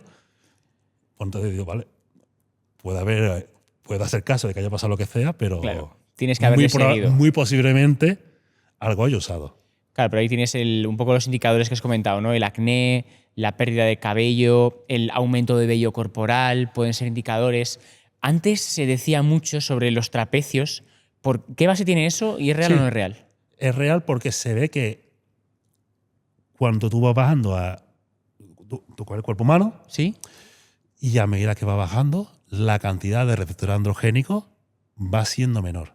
Ujú. Entonces, si yo para un determinado tejido tengo una mayor cantidad de receptores de andrógenos, entonces ante ese aumento de la cantidad de andrógenos, pues tendré una mayor respuesta. Entonces, en la parte superior del cuerpo hay una mayor cantidad de receptores androgénicos en comparación con, digamos, partes de zonas más bajas del cuerpo. Entonces tiene sentido que si tienes mucho trapecio sea un indicador más que podemos meter a ese cóctel, ¿no? Hombre, también ten en cuenta que una persona, yo qué sé, entrena y hace empieza a darle caña a ciertos ejercicios o a especializar ciertas zonas que antes no hacían. Pero Claro. realmente no. Sí, puede ser un indicador, pero no lo tendrá en cuenta como. No de forma aislada. Como algo, digamos, muy fiable. Oye, y si tienes menos receptores en la parte baja, ¿tiene algún sentido que a la gente que sobre todo basa su crecimiento en el uso le cueste más crecer las piernas? Sí, hay algo bastante común. Y sobre todo tenemos el mítico de ese caso, los gemelos. El gemelo. Ostras, qué mala suerte. Es que al fin y al cabo lo que es el desarrollo muscular, que se gana más o menos masa muscular, hay muchísimos factores determinantes o muchísimas variables a tener en cuenta, pero una de ellas es la densidad de esos receptores de andrógenos. ¿Vale? Ostras. Que entre otras cosas lo que es el uso de andrógenos facilita la ganancia de masa muscular porque aumenta la cantidad de receptores androgénicos en el tejido musculoesquelético. Ujú. Pero tú puedes aumentar tu número de receptores. Sí, es decir, lo que es a más andrógenos haya en sangre, Ajá. el propio cuerpo se adapta y crea más receptores para, digamos, satisfacer, digamos, esa, digamos, no demanda, pero por así decirlo. Pero eso no tiene por qué acarrear consigo una mejora de tu capacidad de desarrollar músculos. O sea, la capacidad que tienes es la que tienes y por mucho que tomes más, no vas a desarrollar más, entiendo. Pero algo que te facilita, digamos, aprovechar, digamos, esa cantidad de andrógenos, simplemente una adaptación del cuerpo. Y tengo muchos andrógenos, pues dice el cuerpo, vale, voy a adaptarme. Vale. Entre otras cosas, porque cuando se une la hormona receptor, en este caso, aumenta el tiempo de, digamos, de vida de ese receptor. Hace unos años, creo que de hecho los estudios de Basin y colaboradores también, salió un estudio que analizó culturistas que utilizaban y algunos culturistas o usuarios que no utilizaban y se vio que ninguno tenía un FCMI, que es un índice de relación entre masa muscular y grasa, superior a 25 siendo naturales y se estableció ese límite ficticio, ¿no?, de naturales de 25. ¿Qué opinas de esto? ¿Existe un límite natural de verdad? Sí que existe, entre comillas. De hecho, Greg Knuckles hizo una. Si tú lees su web y demás, tiene unos artículos que se te caen los huevos, ¿sabes? Son muy buenos, sí. Y entre uno de ellos artículos es tu límite de potencial genético. Y entre otras cosas, evaluó, digamos, la veracidad de esta afirmación de ese índice de masa libre de grasa supera 25. Y se vio que realmente había culturistas que en principio son naturales. ¿Por qué? Porque estamos hablando de los años 20, años 30, y por esa época no existían. Y eran personas que tenían un índice de masa libre de grasa superior a 25. Eso es que entonces, se puede conseguir. Entonces se puede conseguir en este caso. Ahora, en cuanto al límite natural, quizás lo más específico que tenemos son los datos de Flaxing-Holloway, ¿vale? Que es establecer una cantidad o estableció él en base a los datos que recopiló de miles de atletas de toda disciplina, de lo que sería en base a la cantidad de tejido óseo, ¿vale?, tu cuerpo puede tener o puedes, digamos, mantener una determinada cantidad de tejido musculoesquelético. O sea, basarte en cuánto hueso tiene esta persona para saber cuánto músculo puede llegar a desarrollar. Que de hecho tiene bastante sentido. Sí, sí. Digamos, a aumentar a nivel natural. Que tengas un chasis que acepta X cantidad de motor, claro. Y se estableció una cantidad de 5,5. Es decir, por cada kilogramo de tejido óseo, 5,5 kilogramos de tejido musculoesquelético. Ostras, joder. O sea, existen ciertos límites que seguramente hay algún outlier que te lo supere, pero que generalmente se respetan. Y tiene mucho más sentido que establecerlo en base a lo que sería altura en base al peso. Claro, o sea, el FFMI que relaciona altura, masa y peso, te parece menos correcto que la relación músculo-hueso. Exactamente. De Francis Holloway. Antes hemos comentado que la mayor parte de gente que toma esteroides pasa como por alto el entrenamiento, la nutrición. Coméntame un poquito cómo tiene que ser el entrenamiento de una persona que usa esteroides. Realmente los esteroides lo que hacen es potenciar lo que, digamos, la forma fácil de explicarlo es potenciar lo que ya eres y lo que ya haces. Y a nivel de entrenamiento realmente hay un problema, y esto ocurre bastante, y es adaptar el entrenamiento a lo que estás usando y no, digamos, adaptar el entrenamiento a ti. Es decir, que porque estés entrenando de una forma X o Y no tiene sentido alguno. Es decir, lo único que hace es que todo vaya más rápido, pero a nivel de fisiología realmente el cuerpo humano no cambia. Necesita ese estímulo mecánico para... Necesitas el mismo estímulo, claro. Exactamente. Entonces aquí es donde entra en clave el concepto de autorregulación. Es decir, simplemente si tú ves que te vas recuperando y eres capaz de adaptarte o eres capaz de tolerar una mayor cantidad de volumen de entrenamiento, por ejemplo, pues entonces introdúcelo, pero no introduzca más volumen de entrenamiento por el simple hecho El de que eres capaz de tolerar. me estoy ciclando, hay que meter más volumen de entrenamiento, porque a lo mejor no cambia tu capacidad de trabajo. Ostras, entonces estamos diciendo que realmente un culturista natural y un culturista que usa esteroides tienen que entrenar igual. Exactamente. Porque se rigen por los mismos principios. Exactamente. Y lo mismo con la intensidad y todo. Exactamente. Al fallo, cerca del fallo, y ya lo que es todo el tema del volumen de entrenamiento, pues como un culturista natural, autorregularlo en base a ese feedback que vas obteniendo de la recuperación percibida, de lo que sea rendimiento, etcétera. Entonces, claro, los típicos vídeos clásicos de culturistas de antes, ¿no? Jay Cutler, Ronnie Coleman, entrenando a muerte, entrenos absolutamente destructores, ¿eso tiene sentido? Tiene sentido para ellos. Porque ellos lo toleran. Exactamente. Ahora, si tú no, es decir, tú puedes entrenar así, pero seguramente cuando empecé a entrenar así, que si me empieza a doler esto, si me empieza a doler lo otro, que si no me encuentro bien, que si estoy cansado, empiezo a hacer entrenamientos, etcétera. Y de hecho, hay un estudio observacional para el tema de las lesiones tendinosas, de la rotura de tendón. Y se ve que comparándolo con sus contrapartes naturales, los que usan anabolizantes tienen un riesgo de rotura de tendón 9 veces superior a los naturales, ¿no? Lo más curioso es que cuando cogen a estas personas que se han roto el tendón, miran estructuralmente ese tendón para ver qué está ocurriendo, para ver si hay algo que lo explique, no hay diferencia entre un tendón de un ciclado y un tendón sano, entre comillas, por así decirlo. Vamos, que la razón de la rotura no era el esteroide, sino que te habías pasado todos los pueblos. Porque exactamente, si tú miras a nivel de roturas absolutas, es 9 veces superior. Pero si tú divides entre torso y pierna, ves que en los naturales no había nadie que se rompiera ninguna rotura de tendón en la parte superior del cuerpo. La diferencia radicaba única y exclusivamente en la parte superior del cuerpo. Vamos, que las piernas las entrenaban igual. Las piernas, básicamente, la cantidad de roturas eran iguales, pero el torso, la diferencia se establecía de ese riesgo en base a la rotura del torso, principalmente del pectoral y del bíceps. Y por eso hay que entender que un estudio observacional no te sirve para establecer una relación causa-efecto. Y esto Carlos lo sabe porque tiene estudios y a fin de cuentas estar bien formados para ejercer es importante. Por eso, desde Fit Generation hemos lanzado el grado en Ciencias de la Actividad Física y el Deporte, nuestro CAFID, que dura únicamente 3 años y tiene clases 100% online. Si quieres ejercer como entrenador personal con un grado universitario, esta es la opción más rápida, impartida por profesionales del sector como yo. Así que si quieres más información, tienes un dossier tanto en la descripción como en el primer comentario. Pincha ahí, descárgate el dossier y tienes toda la información que necesitas sobre este grado. Y ahora sí, continuamos con la entrevista. A Hasta ahora hemos hablado de la ganancia de masa muscular, Carlos, pero ¿qué sustancias nos pueden ayudar con la pérdida de grasa y, por supuesto, qué efectos secundarios tienen en nuestro cuerpo? Sí, para la pérdida de grasa tenemos, digamos, 3 tipos de fármacos. Tenemos los beta-agonistas, que lo que hacen es unirse al receptor beta-adrenérgico, como si fuera, digamos, una catecolamina endógena, como si fuera adrenalina o noradrenalina.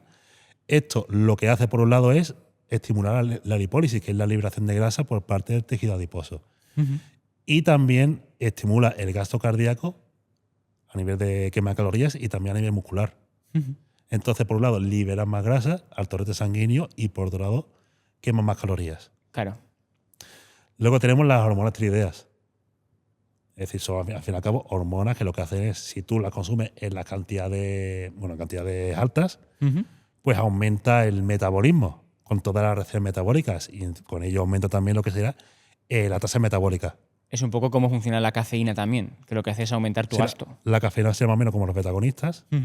¿Vale? Las tiroideas son básicamente, a nivel de este efecto, son estimulantes puros y duros, estimulantes metabólicos. Y tenemos los agentes, digamos, metabólicos, que será básicamente la hormona de crecimiento, que lo que hace es estimular al máximo, a niveles bastante elevados, esa lipólisis y también favorece la beta-oxidación, que son 2 términos que se suelen, digamos, confundir.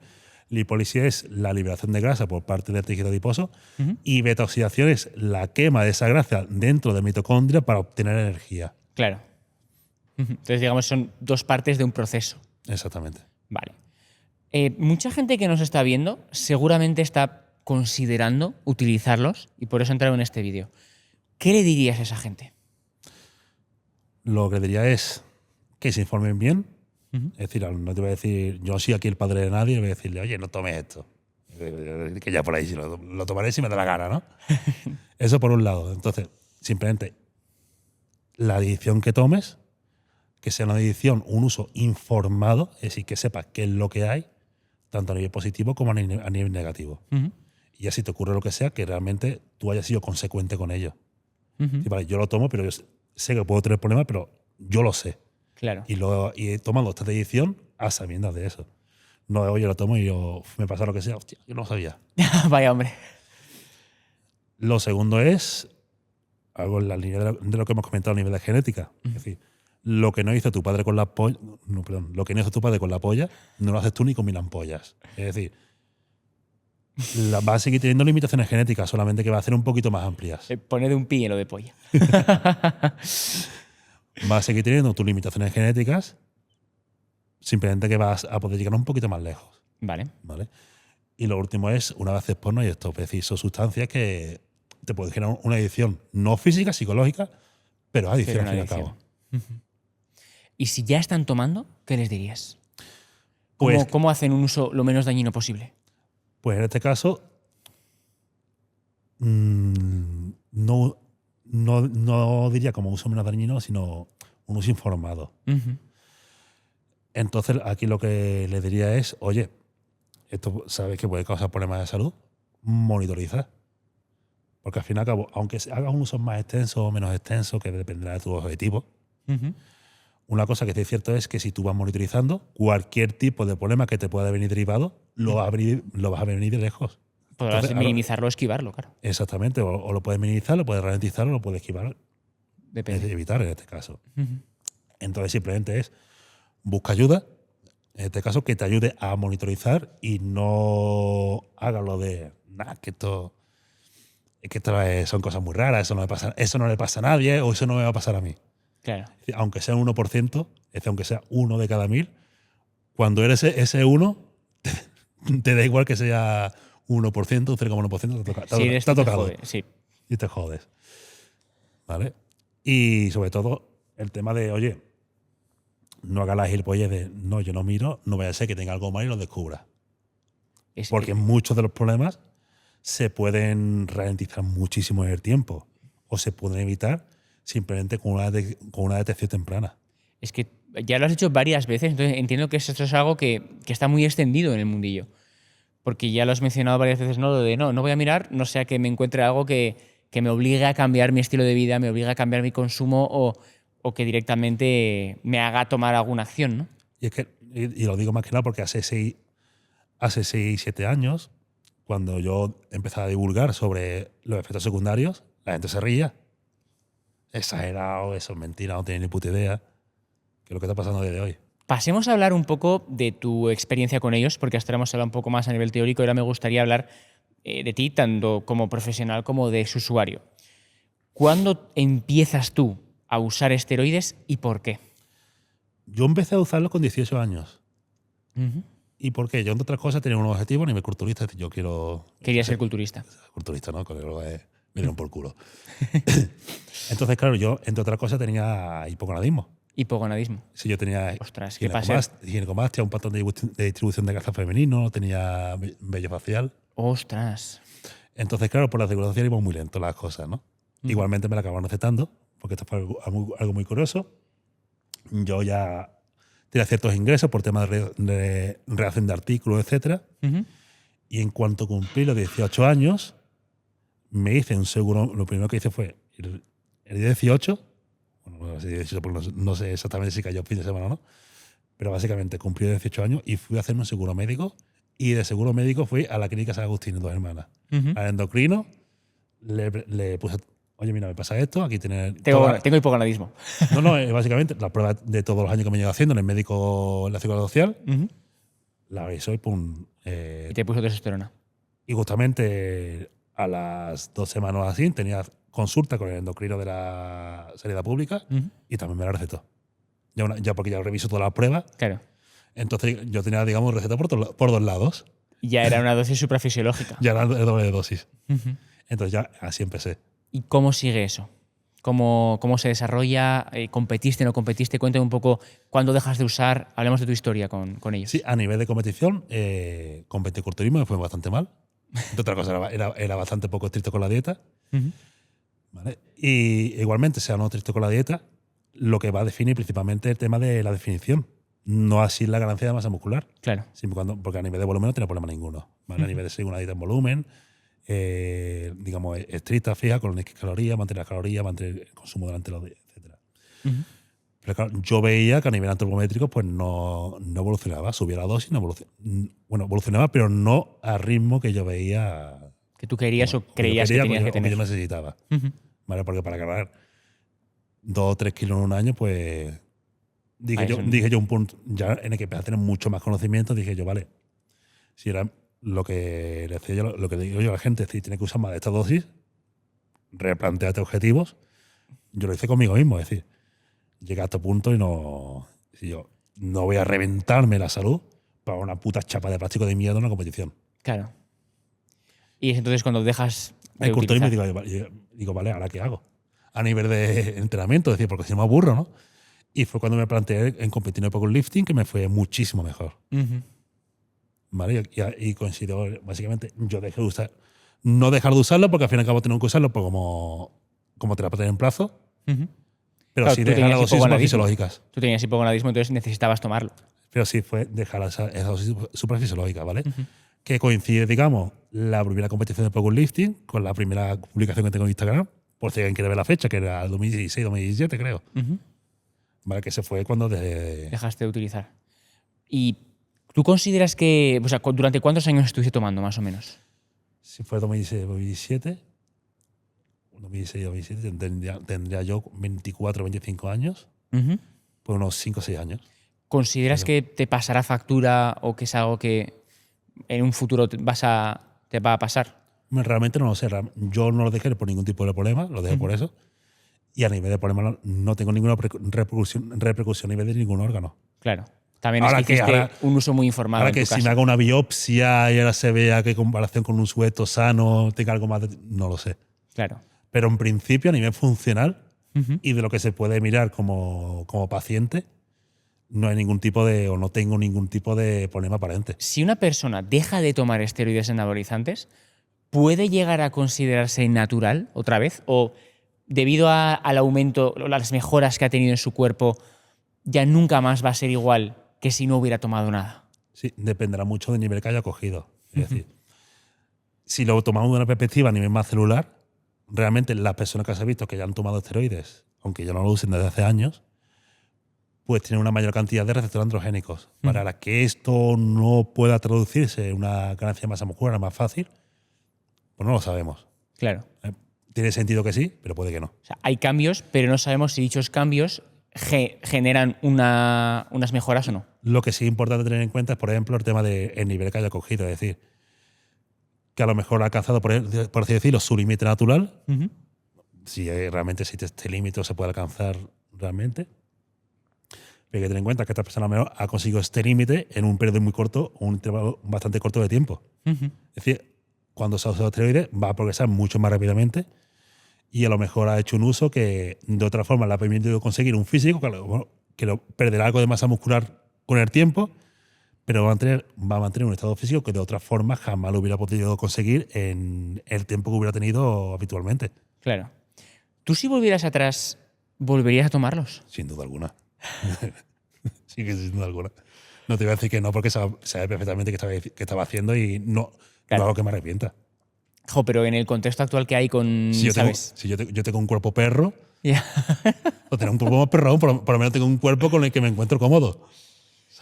Si me preguntas a mí, ¿sabes? Y si volvieras atrás, ¿hay algo que tú harías diferente? Sí, sobre todo, hombre, a nivel compré Bitcoin y aparte Ojalá volver a 2018, ¿eh? lo metería todo a Bitcoin y aparte lo haría diferente, pero en lo relativo al entrenamiento y nutrición, con los conocimientos que tengo a día de hoy. Claro. O sea, es curioso porque primero te formaste en tema de esteroides, fisiología, y luego ya te metiste puramente en entrenamiento y nutrición. Exactamente. Curioso. Sabiendo que tienen riesgo y que mucha gente hace un uso que es malo de ellos, ¿por qué crees que la gente tiende a tomarlos? ¿Cómo podemos prevenir su uso? Hombre, prevenir, la verdad que ni... A ver, prevenir no va a poder prevenirlo, igual que en el tema de la droga, Claro. en general, ¿vale? Pero el por qué la gente los usa, por una razón muy simple, porque funcionan. Claro. Es que no hay más, no hay que buscarle los tres pies al gato. Es decir, la gente lo usa porque funcionan y funcionan muy bien, eso es algo impepinable. Claro. Es decir, ayuda a ganar masa muscular y muy bien, y ayuda a perder grasa y bastante bien. Ahora, ¿cómo se puede prevenir su uso? Pues no puedes. Lo que puedes hacer es facilitar el acceso a la información. Es decir, si tú lo que haces es, no quiero que la gente lo use, voy a prohibir o voy a intentar evitar que se hable sobre ellos. Lo más normal es que consiga el efecto contrario. Claro. Ahora, si tú realmente informas sobre su uso, los pros, los contras, qué te puede esperar, qué no te puede esperar, pues entonces posiblemente, no sé si vas a reducir el uso, pero sí que al menos que las personas que lo usen o lo lleguen a usar, lo hagan sabiendo realmente lo que hay. Y que no se encuentren con, oye, el usador no sabe que me iba a pasar esto. O sea, entonces, ¿tú qué le dirías a toda esa gente que te achaca a ti y a otros divulgadores que habláis de esto? Es que habláis de esto y estáis incentivando que la gente lo utilice porque les dais herramientas para ello. No, chicos, la herramienta siempre está ahí. Sí. Que yo hable sobre algo, es que se hable o no sobre algo, o que se deje de hablar sobre algo, no va a hacer que eso deje de existir. Va a seguir existiendo boca a boca y la gente va a saber que eso existe y va a ser aún peor porque, entre otras cosas, si tú dificultas el acceso a la información, claro, lo que va a predominar son que se hable de los efectos positivos y no de los negativos. Claro, que es de hecho lo que pasa en los gimnasios. Se habla de lo bueno, pero no de lo malo. Entonces, usar siempre se ha usado y se va a seguir usando, le guste o no le gusta a la gente. Va a seguir existiendo.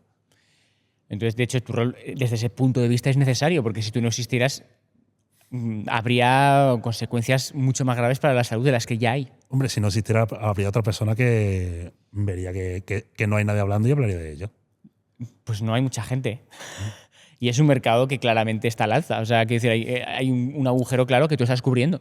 Es que no hay mucha gente, más que nada sí que hay a nivel de Estados Unidos, por ejemplo.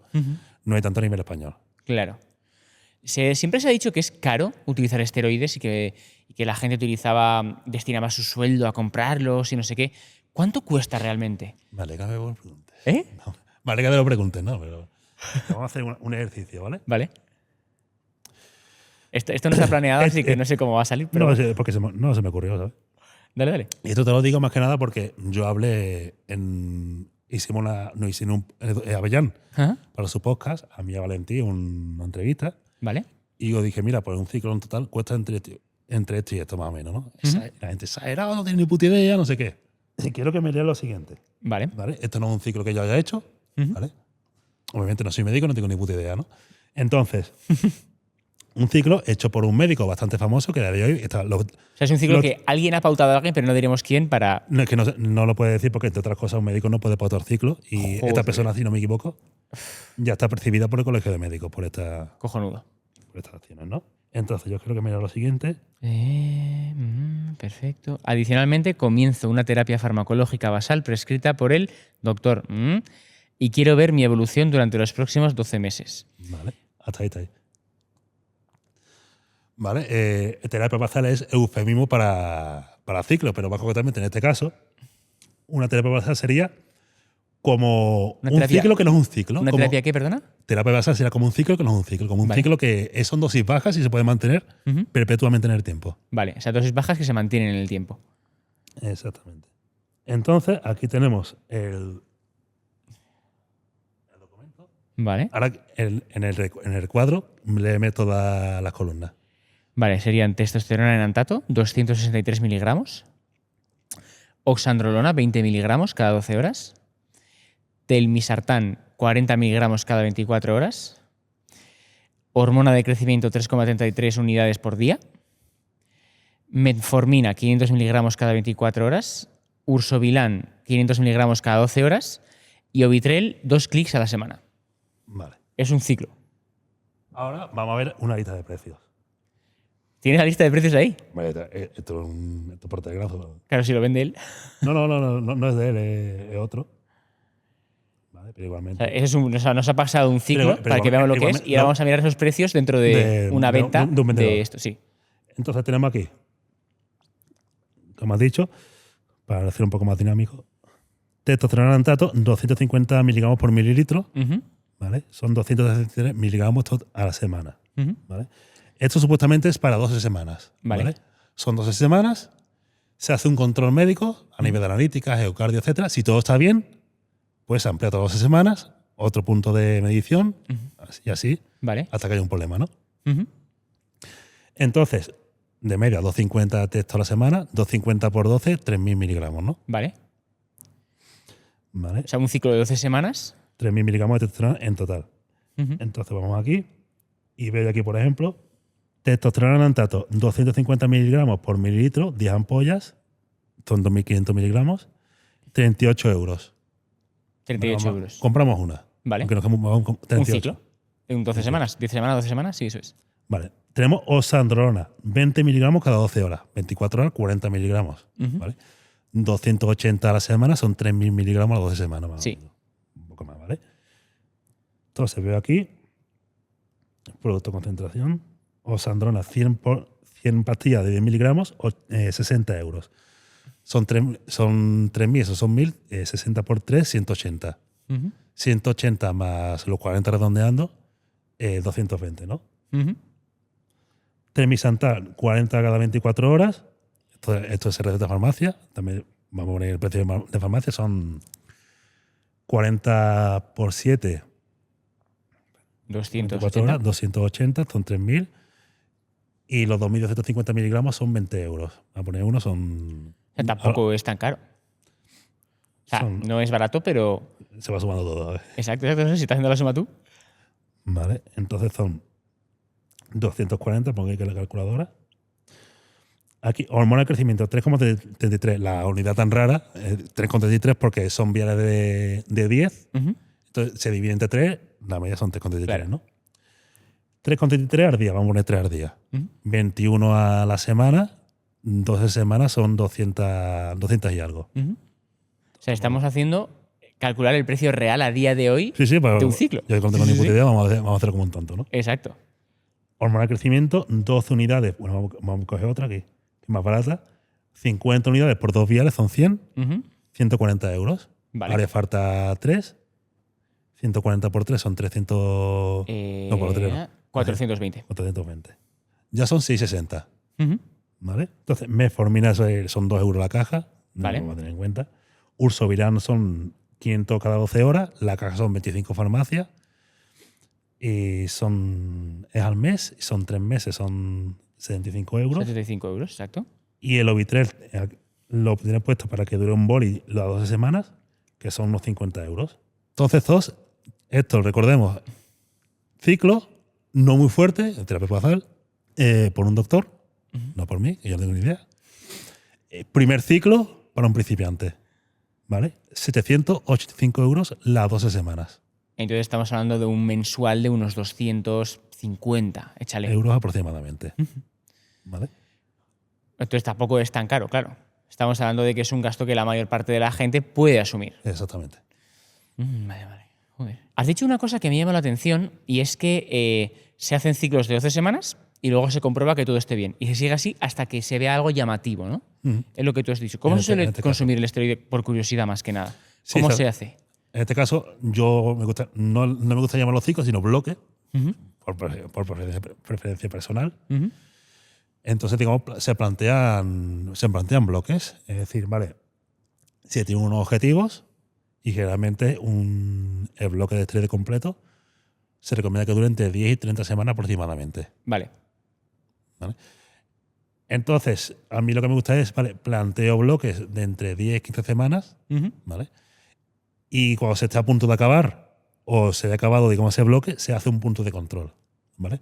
Yo las analíticas, las diferentes pruebas las pauto mucho antes, cada 4 o 6 semanas. Pero en este caso, el punto de control sería, vale, nos sentamos, oye, ¿qué tal? A nivel de progresión, analizamos la progresión, porque lo miramos igualmente semanalmente a nivel topométrico, pero sobre todo, ¿es lo que te esperas? ¿No es lo que te esperas? ¿Quieres seguir? ¿No quieres seguir? En base a los resultados que tenemos a nivel de analíticas, si quieres, tienes luz verde. Ahora, ya de decisión tuya, si dices, oye, me parece mucho, quiero parar o quiero continuar porque quiero seguir mejorando, ¿no? Entonces, digamos, va un poco todo autorregulado en mi caso. Claro, o sea, va mucho dependiendo de los objetivos de la persona ¿Cómo vaya? Tu advertencia o tu seguimiento a nivel de salud. Exactamente.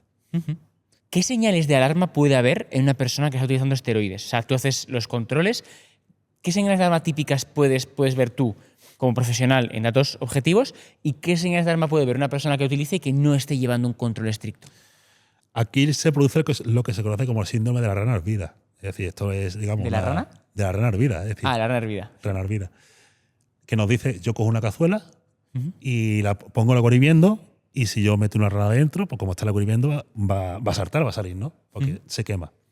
Sin embargo, si tú la coges y la metes directamente con el agua fría y la vas calentando poco a poco, no se entera y se acaba cociendo. Aquí ocurre con la enfermedad metabólica, ocurre lo mismo. Es decir, no son, digamos, problemas en los que tú vas a decir, oye, tengo colesterol alto. Creo que tengo la glucosa alta o creo que tengo la tensión un poco alta, ¿no? O creo que el corazón no bombea bien. Está un poquito más grande de lo normal, no sé por qué. O el riñón no me está afectando lo que debería. No, a no ser que nos encontremos en un estado muy avanzado de la enfermedad. No hay síntomas. No hay ni signo ni síntoma, ¿vale? Signo es algo objetivo, algo medible, y síntoma algo subjetivo. Luego, a nivel de análisis, sí que hay mucho. Es decir, si yo sé, por ejemplo, que la enfermedad renal en el culturista es una enfermedad renal proteinúrica, es decir, que debuta con proteinuria, que es una creación de proteínas en orina superior a lo que a de una persona sana, que son 150 miligramos en 24 horas. Si yo sé que debuta con proteinuria y además es una enfermedad que avanza muy lentamente, pues entonces, ¿qué es lo ideal?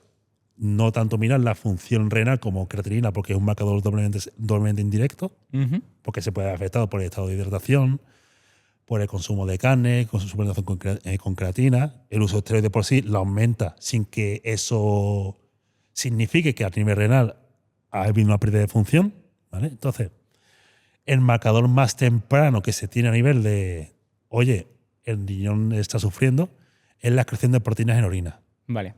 En el momento, y esto lo digo yo siempre, en el momento en que se vaya por encima de rango, ahí no hay vuelta atrás. Es decir, cuando tú lo dejes, pues se normalizará porque quita esa inflamación, pero en el momento que tú la retomes, va a volver en el punto en el que tú estabas anteriormente. Claro, o sea, ya no puedes pretender seguir consumiendo sin que tengas un problema. Exactamente. El riñón tiene mucha reserva funcional. Obviamente, si es muy leve, eso puede seguir avanzando mucho más, tiene mucho margen de maniobra, pero que sepa que en el momento que sube por encima ya tiene un daño en el riñón que se debe al uso de anabolizantes. Entonces, eso por el tema renal. Luego, a nivel hepático, ocurre una cosa. Y es que realmente el uso de anabolizantes, quitando los andrógenos orales, los orales en general, no causa alteraciones hepáticas. Es decir, las alteraciones hepáticas que causa son una leve hipertransaminasemia. Las transaminasas hepáticas suben muy poquito por encima de lo normal, pero realmente en el momento que tú los dejes, pues no tiene más implicación. Y ya está. ¿Vale? Y el hígado es un órgano con mucha capacidad de regeneración. Sí, generalmente no va a experimentar un punto en el que se produzca una fibrocitis del hígado. Claro. Simplemente porque mucho antes de que llegue a ese punto va a estar como una mierda. Claro. Pero ¿qué es lo que ocurre? Al igual que con las mujeres que toman anticonceptivos hormonales orales, cuando usamos hormonas exógenas, pues se produce un aumento de la incidencia de un problemilla que son los adenomas hepáticos, ¿vale? Que son, digamos, pequeños tumores, no son malignos, pero tienen un 5% de convertirse en maligno con el paso del tiempo, Vale. pero son benignos. Pero ¿qué es lo que ocurre? Estos tumores, con ese estímulo hormonal, van creciendo, y en una analítica de sangre no existe nada que te lo cante. Claro, o sea, solo se puede hacer o una resonancia con una eco eco abdominal. Entonces, en este caso, algo muy simple que es con una periodicidad anual, cada año, hacer una ecografía abdominal para evaluar para ver si aparecen o no estos tumores derivados del uso de estas hormonas exógenas. Claro. Entonces aquí tenemos cubiertos dos órganos, ¿vale? El riñón, el hígado y tenemos el corazón. ¿Vale? El corazón tampoco, digamos, ningún tipo de prueba funcional, de prueba, digamos, a nivel de analítica, pero sí que tenemos una prueba que es el ecocardiograma Doppler, que lo que hace es miramos el tamaño de las cámaras del corazón y cómo estamos meando. Vale. Y tampoco es algo que se produzca de forma aguda, sino que poco a poco con el tiempo se va subiendo el tamaño del corazón y va disminuyendo la eyección. ¿Vale? Entonces simplemente mirándolo cada 6 meses o cada año, tú ya lo vas a venir de lejos. Si no es algo que digas tú, vale, cojo el ecocardio, empiezo a ciclar, estoy perfectamente y a los 6 meses me lo mido y estoy hecho polvo. ¿No? Claro, va muy poco a poco. Lo vas viendo, si tú vas cogiendo las pruebas, las vas, digamos, guardando y las vas mirando el histórico, puedes ir viendo perfectamente si el corazón va perdiendo funciona o no. Lo mismo con el riñón, bueno, y con el hígado simplemente va a aparecer o no aparece eso. Y por eso es importante hacer un monitoreo. Exactamente, y luego tenemos otros marcadores como puede ser el colesterol. ¿Vale?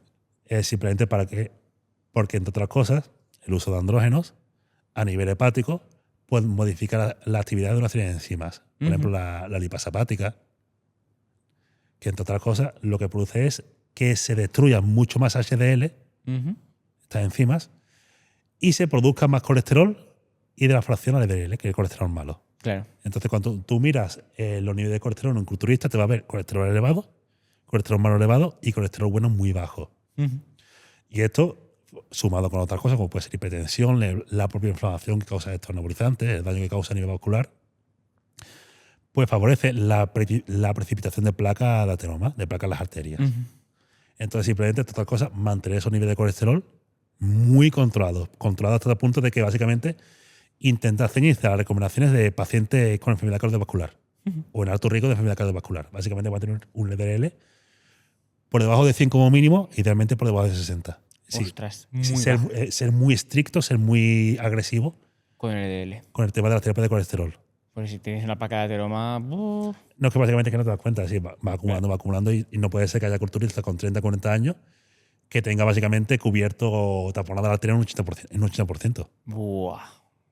Vaya liada. A ver si te lo puedes esperar de un obeso, fumador, hipertenso con 80 años, pero no digamos de un deportista joven de 30 años. Hemos hablado de mejoras físicas tomando testosterona exógena, pero los hombres y las mujeres también liberamos testosterona de forma natural. Y ahora me gustaría hablar de eso. ¿Cómo podemos liberar más testosterona de forma natural? Aquí, digamos, tenemos suplementos naturales, pero ¿qué es lo que ocurre? Como norma general, un herbáceo, es decir, un extracto de planta, no va a producir un aumento de los niveles de testo muy por encima del 15-20%. Que a nivel clínico, quizás si está muy mal, pueda tener algún tipo de repercusión a nivel sintomatológica, pero si está muy mal a nivel clínico, lo normal es que siga una terapia farmacológica. Estoy en farmacología, eso es. No va, decir, como no va a recurrir a una hierba, ¿no? Entonces, dentro de este aumento, un aumento de 15-20% cuando hablamos dentro del rango fisiológico de la normalidad, a nivel de ganancia de masa muscular no va a tener prácticamente efecto. Si tú coges todos los datos de Bacil, tienes que por cada un 1% que tú quieras aumentar la masa muscular en un periodo de 20 semanas, que ese aumento de 1% de la masa muscular sea únicamente atribuible al aumento de los niveles de andrógenos, tienes que aumentarlo en torno a un 30%. Claro, y solo con. Y solo 1% no vale. Mantenido durante 20 semanas. ¿Qué suplemento existe en el mercado que te aumente la testo en un 30 o más por ciento de forma continuada diariamente durante 20 semanas? Ninguno. Entonces, a nivel de hábitos, digamos, realmente no es tanto hacer cosas que vayan a aumentar la testo, sino hacer cosas o mantener ciertos hábitos que no vaya a producir que tu testosterona baje con respecto a condiciones óptimas. Entonces la cosa no es tanto elevar la testosterona, sino evitar que caiga la testosterona. Exactamente. ¿De dónde no tiene que caer? ¿Cuál es ese rango óptimo que tenemos que mantener los hombres? Es que es un tema bastante peliagudo porque es algo muy individual. Es decir, puede haber personas que tengan experiencia de problemas con unos niveles y para otras personas esos niveles sean perfectamente, digamos, válidos. O sea, el rango es personal. Exactamente. ¿Y cómo puedo saber si estoy dentro de mi rango o lo tengo disminuido? Pues como no tengo un histórico, realmente no puedes saberlo. Lo que realmente tienes es el rango de referencia de la normalidad dentro de una analítica que generalmente varía mucho en función del laboratorio, del país, etcétera, pero va de entre 300 a 1000 nanogramos por decilitro. Entonces, aquí hay que partir de la siguiente base, y es que cómo se calcula, por ejemplo, aquí un rango de referencia de este tipo en un laboratorio para meterlo en la analítica, ¿no? Aquí lo que se hace es se coge una muestra poblacional sana o supuestamente sana, ¿vale? Y se le mide ese valor. Y se saca una media con una desviación estándar. Vale. Luego le meto dos desviaciones, ahora cojo la media, le meto dos desviaciones estándar por encima, o sea, y dos por debajo. Y las desviaciones estándar porque no hay un rango ideal para todo el mundo. Exacto. Y así saco yo el rango de referencia, que realmente es un intervalo de confianza del 95%. Claro. ¿Qué es lo que pasa? Que dentro de esa muestra poblacional tendrás personas de muchas edades y la testosterona disminuye con la edad, a partir de los 30 años. Claro. Entonces, tú no puedes realmente, o no es lo ideal ceñirte dentro de ese rango para una persona de 30 años que para una persona de 50 años. Claro, tú no puedes coger con 50 el rango que tenías con 25. Igualmente está la andropausia, que aunque sean unos niveles normales para tu edad, no quiere decir que no te puedas beneficiar de los niveles más elevados. Claro. De ahí que, por ejemplo, las terapias de reemplazo hormonal, tanto en hombres como en mujeres, pues estén, digamos, cogiendo tanta fuerza desde hoy. Porque, vale, tengo 50 o 60 años, pero yo con la terapia de reemplazo hormonal me siento a nivel de energía, a nivel de libido, a nivel de todo en general, como una persona de 20 años. Y el TRT, que es lo que estamos mencionando, la terapia de reemplazo hormonal, es algo que todos deberíamos tomar. Es decir, si tú lo tienes disminuido por la edad, ¿es bueno que lo tomes? ¿Hay alguna repercusión negativa a nivel de salud? Podría haberla, seguramente. Es decir, lo que se ve a día de hoy es realmente lo que hay que hacer. Mira, tengo un déficit de andrógenos. ¿Cuáles son las consecuencias de tener este déficit de andrógenos? ¿Cuáles son las consecuencias de hacer una terapia de reemplazo? Claro. ¿Vale? Entonces, realmente, ¿cuáles son los problemas que tenemos desde hoy a nivel a nivel patológico? Resistencia a la insulina, obesidad, hipertensión, problemas con el colesterol, que la gran mayoría vienen, entre otras cosas, derivados del estilo de vida. Del estilo de vida, sedentarismo y que, entre otras cosas, produce esa sarcodinapenia, ¿no? Esa pérdida de masa muscular y fuerza muscular. Entonces, yo con una terapia de reemplazo hormonal me cubro de todo esto, pues entonces, a nivel global, si bien es cierto que obviamente el uso de cualquier medicamento va a acarrear una serie de efectos secundarios, los pros superan por goleada los contras. Claro, entonces realmente no es tanto que sea bueno o no sea bueno, sino que valoras las consecuencias de ambas cosas. Y claro, si el hecho de usarlas tiene consecuencias menos dañinas que no usarlas, pues al final se prescribe, ¿no? Entiendo. Es un poco lo que ocurre con el tema de la terapia contra la obesidad, el famoso Ozempic, Ujú. ¿vale? Que básicamente, que prácticamente casi como que se le quitan mérito a una persona que usa este tipo de fármaco con indicación médica porque realmente lo necesita para perder peso. Incluso como que hasta está mal visto, incluso, que me parece increíble, ¿no? Es decir, es cierto que puede tener ciertos efectos secundarios, pero si tú tienes en cuenta los problemas que acarrea la obesidad, no solamente a nivel de salud, sino a nivel psicológico y la calidad de vida. Claro, esa persona realmente está mucho mejor tomando que no tomando. Y te lo digo así simple, hay que ser hijo de puta para que meterle mierda a una persona obesa que tenga realmente problemas derivados de esta obesidad, criticarle por usar este tipo de fármacos. Entonces, ¿para qué queremos los fármacos? Claro. Sino Claro. para tratar enfermedades. Entonces, digamos que el TRT, la terapia de reemplazo hormonal, es algo que tú, por ejemplo, cuando eras joven sí que tenías que utilizar porque tenías hipogonadismo. También se pueden beneficiar de él determinadas personas cuando alcanzan una edad y tienen un déficit de testosterona, pero al final realmente es una terapia, una medicación que consiste en hacer lo mismo que los culturistas, solo que en rangos más bajos y normales. Exactamente. Lo que es importante recalcar es, igual que el tema de PETs y andrógenos, que los PETs, digamos, es un abanico muy amplio entre los cuales se encuentran los andrógenos, está la terapia de reemplazo hormonal, entre las cuales se encuentra la terapia de reemplazo de testosterona. Perfecto. ¿Vale? Entonces, ¿qué es lo que ocurre? Cada vez más popular hacer una terapia de reemplazo hormonal completa. Es decir, no solamente la testosterona, sino otras hormonas que decaen con la edad, como puede ser la prasterona, que es la DHA, Vale. o incluso la hormona de crecimiento. Y también está para las mujeres, obviamente. Es decir, terapia de reemplazo de estrógenos.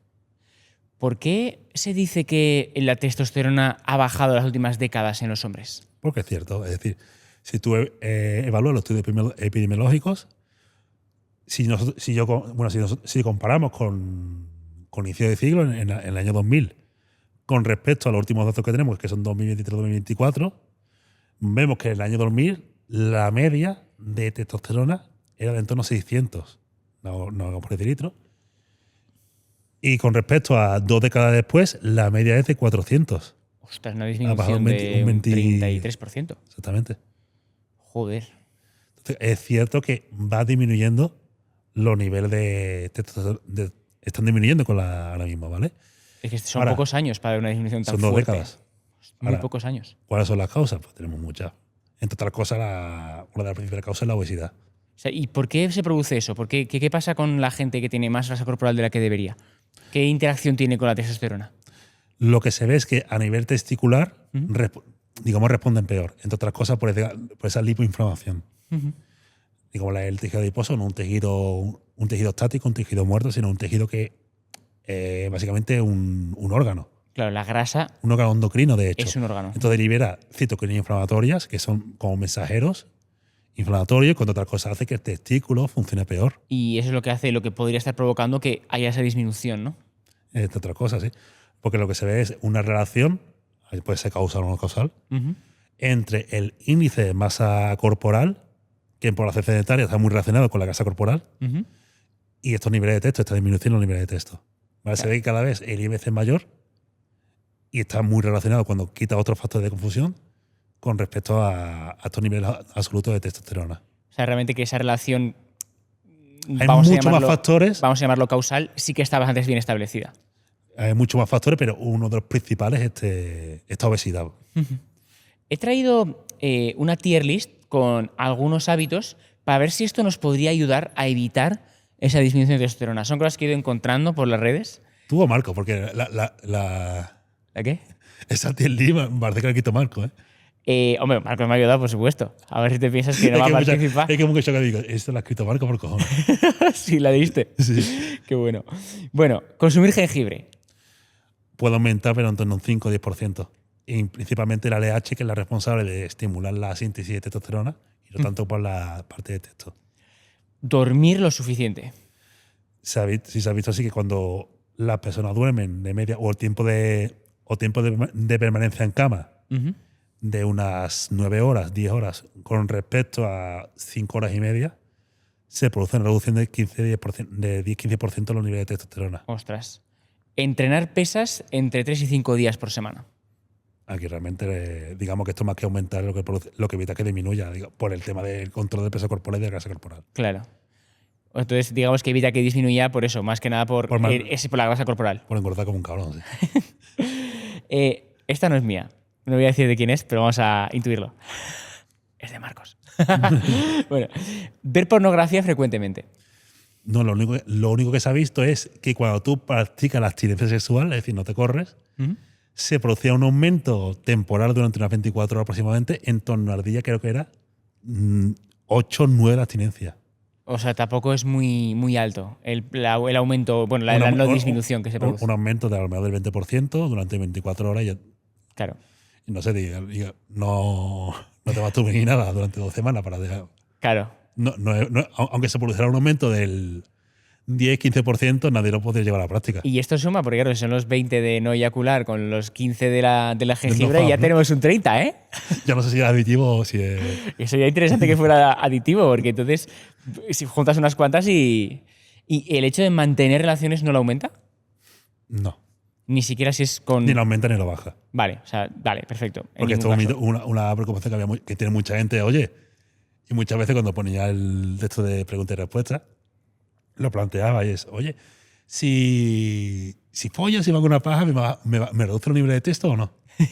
Oye, digo, a ver, no, igualmente, aunque lo redujeras, tú no follas cuando quieres, sino cuando puedes.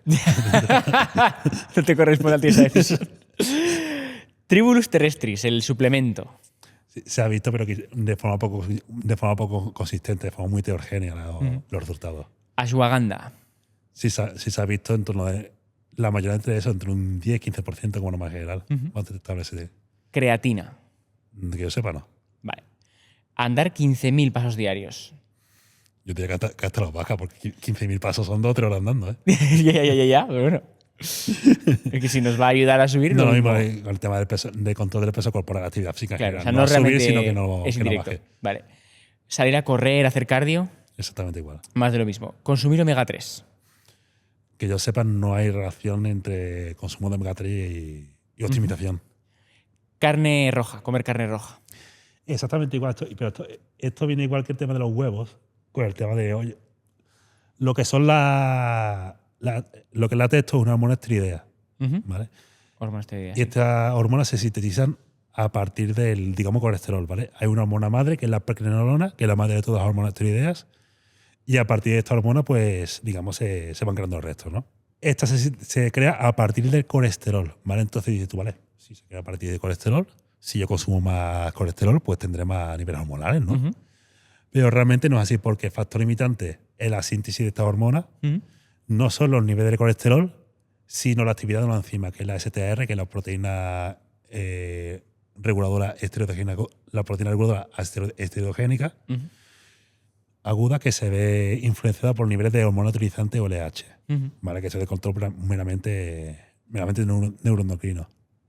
¿Vale? Entonces, por tener más colesterol o por consumir más colesterol, no vas a, digamos, sintetizar más hormonas, porque la cantidad de colesterol que hace falta para crear estas hormonas es prácticamente despreciable. Vale, entonces que su consumo no va a cambiar nada. Cualquier cosa que hagamos para relajarnos, ¿no? Porque sí que se dice que el estrés tiene una relación con la disminución. Por ejemplo, yo que sé, mindfulness, sauna, masajes, tomar melatonina, cosas que te ayuden a relajarte para reducir el estrés. ¿Qué impacto tiene eso? Bueno, realmente ninguno, porque incluso has visto que las personas estresadas no tienen menos niveles de testo. Es cierto que tenemos un poco más de cortisol, pero no se influencia de los niveles absolutos de testosterona. ¿Y usar crema solar, por ejemplo, que sí que lo he leído esto por las redes? Bueno, no sé si por los disruptores endocrinos, realmente. Es no lo que sé, se suele decir, sí. pero realmente no. Es decir, si realmente existe, no, lo desconozco si hay realmente evidencia al respecto. Pero no, en principio no.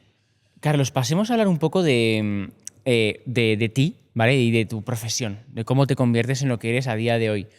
¿Cómo haces de esto, que hasta hace nada era tabú, hablar de esteroides, estudiar su salud, la salud de la gente que los consume? ¿Cómo haces de esto tu profesión? Pues no lo sé ni yo. Al fin y al cabo, es que realmente no es realmente algo buscado, sino es algo que se da porque se tiene que dar. Es decir, lo que es deporte y dopaje prácticamente van de la mano. Claro. Entonces, dentro del mundo del fitness, lo que es el uso de anabolizantes, la frecuencia de uso, lo que es la prevalencia de uso, es bastante elevada. Entonces, si esas personas saben que tú sabes del tema de dopaje, Vienen a ti. y quieren usarlo, van a acabar viendo a ti, que lo quieras o no. O sea, ha sido natural casi la forma en la que has salido, ¿no? Uh-huh. ¿De qué vives actualmente? ¿Cuáles son tus fuentes de ingresos? Mi fuente de ingreso es las preparaciones deportivas, por un lado, la formación, en este caso la formación reglada, digamos, y la formación en sí, tanto a nivel de uso de temas de espacio deportivo, nutrición, entrenamiento. Y por otra parte, el tema de, digamos, la colaboración con la marca, con Big Suplementación. Para que la gente vea un poco si se puede vivir bien de esto, danos algún dato que le pueda ayudar a la gente para ubicar si vives bien de esto o no. Porque al final decir, no, vivo muy bien, vivo como yo quiero, pero hay gente que vive con muy poco. Entonces, cuéntanos un poco cómo te está yendo a ti. ¿Algún dato que no te sea comprometedor o que tú estés dispuesto a dar? No sé, a nivel mensualmente gano 5 cifras. Neta, ¿sabes? Quedaros con eso. 5 cifras para arriba, para abajo, ¿cómo andamos? En el medio. En el medio, me cago en la leche. Netas. Sí. Joder. ¿Qué equipo hay ahora mismo detrás de ti? Tanto en la academia, la formación, ¿no? En Fit Generation, en tu academia Tren, en las asesorías. ¿Qué equipo hay detrás de Carlos? Está el equipo de lo que es el equipo de marketing con Oscar, Manu, Gabri, Sergio. ¿Vale? Que al fin y al cabo son los que se encargan del tema de los lanzamientos, del tema de, oye, grábate esto para el tema de los anuncios, para lo que sea, ¿no? Sí, toda la parte para edición de vídeos. Luego está el tema de todo equipo de asesoría, formación, con Valentí, con Arcaiz, con Álvaro, con Diego, con Dani. Y la parte también de formación con Vera. Entonces, digamos que tienes socios estratégicos y luego gente que también apoya el equipo desde abajo. Carlos, hemos llegado al final de la entrevista. Creo que es la más larga que he hecho yo hasta la fecha. Más de 2 horas aquí hablando. Ha sido un verdadero placer. Es un tema que, como he dicho, es tabú y creo que es muy importante que la gente sepa de este tema para, uno, prevenir errores o, en caso de que los haya, pues minimizarlos y que la incidencia, por desgracia, de accidentes y de muertes que estamos viendo, pues se reduzca, ¿no? Así que te quiero dar primero las gracias por venir, pero también quiero hacerte una última pregunta, que es que la gente que nos ve quiere vivir de fitness como hacemos tú y yo. ¿Qué consejo le darías a esa gente si ahora mismo estuvieras en su lugar otra vez? ¿No estás a punto de empezar? ¿Qué le dirías? Hacer las formaciones de Fit Generation, ¿no? ¿Y si ya las tienes contratadas? No, pero realmente lo primero que tiene que tener en cuenta es, oye, ¿quieres dedicarte a esto en físico o en online? O realmente que lo que quieres, ¿no? Igualmente, tanto físico como online, lo primero que le diría para este sector es el tema de empezar en redes cuanto antes. Empezar en redes que no le dé cosas, aunque sea, que no se vea como menos que otras personas porque tenga menos recursos, porque tenga menos seguidores, sino empezar desde el principio, empezar cuanto antes y poco a poco pues ir creciendo en redes y prestarle mucha atención porque al fin y al cabo es el altavoz que vas a tener, claro, para llegar a más personas, para llegar a más clientes. Es como tu valla publicitaria que tienes a día de hoy. Y si no tienes redes, pues prácticamente a nivel de... Para ganarte la vida por ti mismo, es decir, como empresario individual, autónomo, empresario en general, pues si tú no tienes redes, lo tienes bastante crudo. Ostras, claro. Otra cosa que quería, digamos, trabajar por cuenta ajena, que yo no me meto. Carlos, pues muchísimas gracias. Ha sido un verdadero placer. Los alumnos te verán dentro de Fit Generation. Los demás podéis seguirle en sus redes. Y recordar que tenéis toda la información del nuevo CAFIT de Fit Generation, que permite graduarte en Ciencias de la Actividad Física y el Deporte en 3 años con clases 100% online, en el dossier que encontraréis en el enlace tanto de la descripción como del primer comentario. Así que muchas gracias por estar ahí y hasta futuros podcasts.